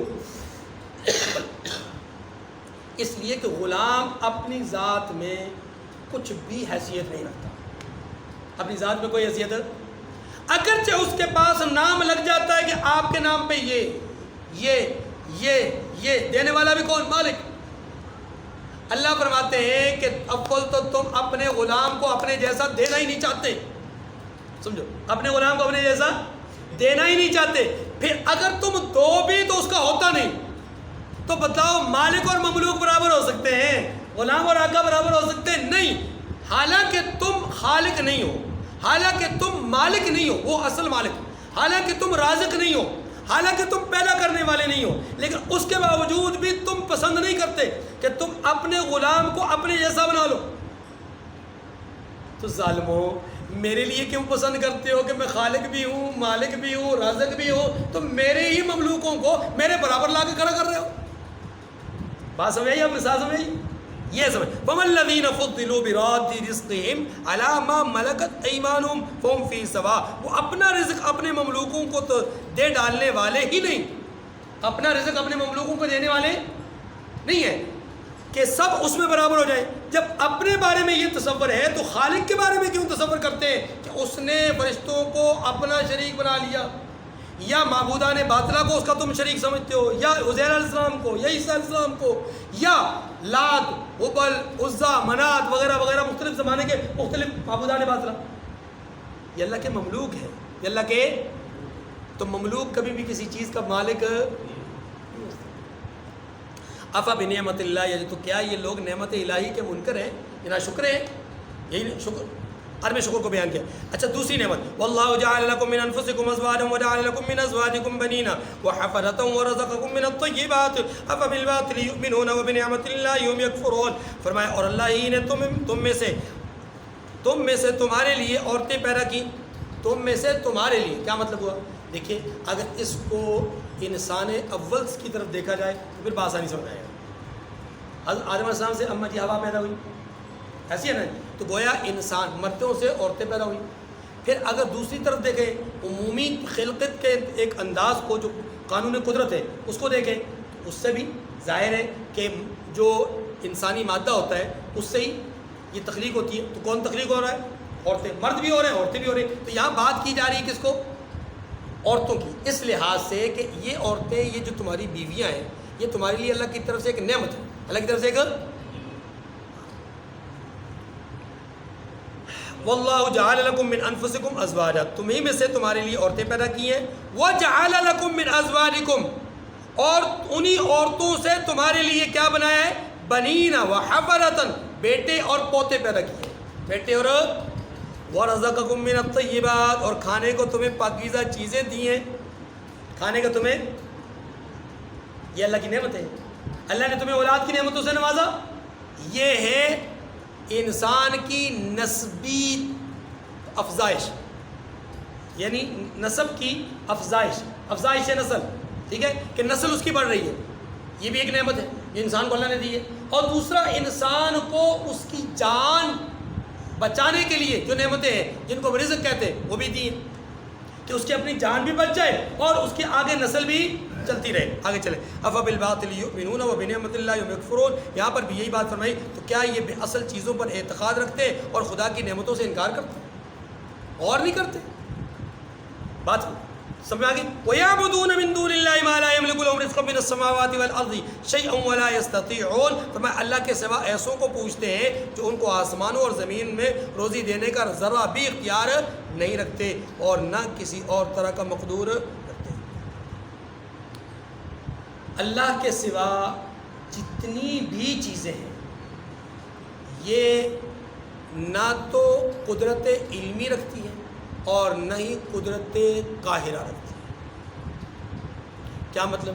یعنی ان کے پاس وہ طاقت بھی نہیں جو علمی بنیاد پر لوگوں کو فائدہ دے، وہ طاقت بھی نہیں جو عملی بنیاد پر لوگوں کو فائدہ دے، یعنی نہ رزق دینے کی حقیقتاً قادر ہے یہ چیزیں، اور نہ ہی یا حکماً بھی قادر نہیں ہے، حکماً بھی اپنی ذاتی اختیار سے قادر ہے۔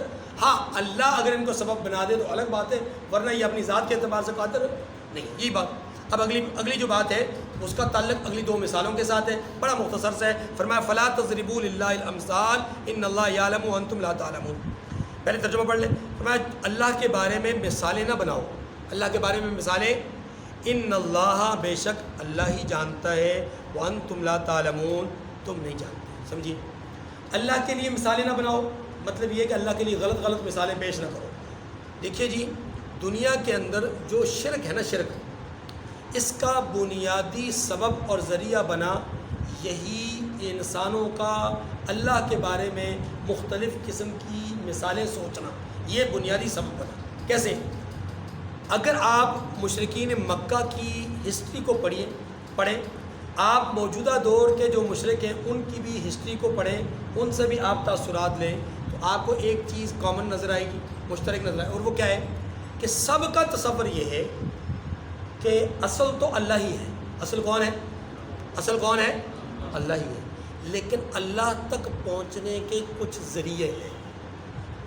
بس یہ بات ذرا سمجھ لیں، کیوں؟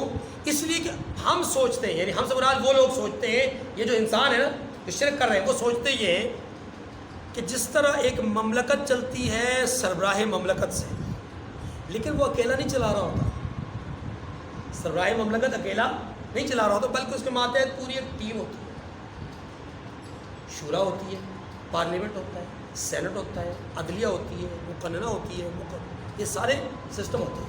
یہ ادارے سب مل کر کے اس کی بنائی ہوئی پالیسی، اس کے بتائے ہوئے طریقے پر چلاتے ہیں اور پورا مملکت کا نظام چلتا ہے. ٹھیک ہے. اب یہ ایک بات تو یہ ہے. دوسری بات یہ ہے کہ ہر آدمی یہ سمجھتا ہے کہ میں اس وقت کے موجودہ وزیر اعظم صاحب جو ہمارے ہیں، میری رسائی وہاں تک نہیں ہے، میری اپروچ وہاں تک نہیں ہے، میری پہنچ وہاں تک نہیں ہے. موجودہ صدر صاحب ان تک میری پہنچ نہیں ہے، چیف جسٹس صاحب تک میری، یا چیف آف آرمی اسٹاف تک میری اپروچ اور اپنا رسائی نہیں ہے. ہر آدمی یہ سمجھتا ہے کہ میں نے اپنی عرضی پیش کرنی ہے تو وزیر اعظم کے پاس نہیں، صدر کے پاس نہیں، چیف جسٹس کے پاس نہیں، میں نے اپنی درخواست دینی اپنے علاقے کے ہی اس آدمی کے پاس جس کو سربراہ مملکت نے مختلف ذریعوں سے اس کو مقرر کیا ہے. وہ پولیس کے محکمے میں ہے، وہ فوج کے محکمے میں ہے، وہ عدالت میں ہے، وہ وکالت میں ہے، وہ جو کسی اور قانون بنانے والے ادارے میں، ٹھیک ہے، یا کسی پارلیمنٹ کے ممبر کے پاس، یا کسی، اچھا میں اپنے قومی اسمبلی کے ممبر تک نہیں پہنچ سکتا، میں اپنی صوبائی اسمبلی کے ممبر تک نہیں پہنچ سکتا، میری رسائی نہیں ہے، تو میں کیا کرتا ہوں، اس کے پی اے سے ملتا ہوں، اس کے گھر کے کسی فرد سے ملتا ہوں، اس کے کسی رشتہ دار دوست احباب سے ملتا ہوں. اب یہ کیا ہوتا ہے، یہ ایک تصور ہے کہ جناب میں ہائی لیول کے ہائی کمان فرد کے ساتھ، یعنی سربراہ مملکت کے ساتھ میں ڈائریکٹ اس تک نہیں میری رسائی، تو مجھے وہاں تک پہنچنے کے لیے یہ ذرائع اختیار کرنے پڑتے ہیں. تو بالکل اسی طرح اللہ اصل ہے، اللہ تک پہنچنے کے لیے اس کے وزیروں سے، مشیروں سے، اس کے ماتحتوں سے، اس کے نیچے جتنے بھی اس کے کارندے ہیں اس کی طرف سے، مطلب جو مقرر کردہ ہیں ان تک میری رسائی ہے. میں انہی تک پہنچتا ہوں، ان کو راضی کرتا ہوں، وہ راضی ہو جائیں تو اوپر والا بھی راضی ہو جائے گا. یہ ناراض ہو گئے تو انہوں نے اوپر تک عرضی پہنچانی نہیں، لہذا وہ کبھی راضی نہیں ہو سکتا. یہ جو کانسیپٹ ہے نا، دنیاوی کانسیپٹ، اس پر اللہ کے حکومت کو، اللہ کے اقتدار کو، اللہ کے غلبے کو، اللہ کی قوت اور طاقت کو لوگ قیاس کرتے ہیں. یہی قیاس کرنا غلط مثال ہے. یہی قیاس کرنا کیا ہے؟ غلط مثال. اللہ فرماتے ہیں فَلَا تَضْرِبُوا لِلَّهِ الْأَمْثَالَ، اللہ کے لیے غلط مثالیں نہ رکھو.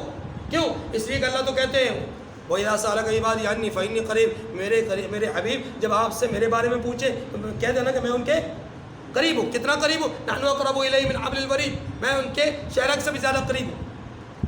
وہ پکار کر تو دیکھیں، بول کر تو دیکھیں، وہ میری طرف ایک قدم چل کر دیکھیں، میں دوڑ کر نہ ہوں تو پھر کیا نا بات سمجھ رہے. اس لیے یہاں پر کہا گیا کہ اللہ کے بارے میں غلط مثالیں، تو شرک کی تمہید اور شرک کی بنیاد غلط مثالوں کی وجہ سے بنتی ہے. اسی لیے آگے تردید شرک کے لیے دو مختصر مثالیں فرمایا ضرب اللہ مثلا عبدا مملوکا لا يقدر على شيء ومن رزقناه منا رزقا حسنا فهو ينفق منه سرا وجهرا هل يستوون الحمد للہ بل اکثرهم لا يعلمون. اس مثال کو سمجھیں. فرمایا دو آدمی ہیں، ایک مالک ہے، ایک غلام ہے. مالک وہ ہے جس کے پاس بہت سرمایہ ہے، بہت مال ہے. وہ چاہے تو دن میں خرچ کرے، چاہے تو رات میں خرچ کرے، تھوڑا خرچ کرے، زیادہ خرچ کرے، اسے کوئی پوچھنے والا. اچھا اس کے ماتحت جو غلام ہے اس کے پاس کچھ بھی نہیں، خالی ہاتھ ہے، تہی دامن ہے، وہ خرچ کر ہی نہیں سکتا. کیا دن، کیا رات، کیا اختیار، کیا غیر اختیار، اس کو ہے ہی کچھ نہیں. اللہ فرماتے ہیں کیا یہ دونوں برابر ہو سکتے ہیں؟ ایک وہ جس کے پاس سب کچھ ہے، یعنی اسباب کے درجے میں، ایک وہ جس کے پاس کچھ نہیں، تو دونوں برابر ہو سکتے ہیں؟ فرمایا پھر اللہ اور اس کے مخلوق کو کیسے برابر کر لیتے ہو؟ اللہ اور اس کی مخلوق کو کیسے اللہ اور عیسیٰ کو تم برابر کر لیتے ہو؟ کیسے اللہ اور عزیر کو برابر کر لیتے ہو؟ کیسے اللہ کے ساتھ جو ہے وہ تم معبودان باطلہ کو برابر کر لیتے ہو؟ یہ تمہارے لیے زیب یہ دے. ضرب اللہ مثلا عبدا مملوکا لا يقدر على شيء ومن رزقناه. فرمایا اللہ ایک اور مثال بیان کرتا ہے کہ ایک غلام ہے جو بالکل دوسرے کے اختیار میں ہے اور کسی چیز پر قدرت نہیں رکھتا، اور ایک ایسا شخص ہے جس کو ہم نے اپنے ہاتھ سے بہت سارا مال، پاکیزہ مال عطا کر رکھا ہے، اور وہ اس میں سے رات دن پوشیدہ اور ظاہر خرچ کرتا رہتا ہے. تو کیا یہ دونوں شخص برابر ہیں؟ ہرگز نہیں. الحمدللہ. اللہ فرماتے ہیں الحمدللہ. یہ الحمدللہ کیوں کہا گیا؟ اس لیے کہ اتنی واضح مثال ہے کہ اگر کوئی آدمی ذرہ برابر بھی غور و فکر کرے گا وہ شرک چھوڑ دے گا. الحمدللہ بہترین مثال آ گئی. الحمدللہ کیا آ گئی؟ آگے فرمایا بل اکثرهم لا يعلمون، لیکن ان میں سے اکثر لوگ سمجھتے نہیں. دوسری مثال کو سمجھنے سے پہلے پڑھنے سے پہلے ذرا سمجھ لیجیے. مثال کیا ہے؟ فرمایا دو لوگ ہیں. ایک وہ آدمی ہے جو گنگا بہرا ہے.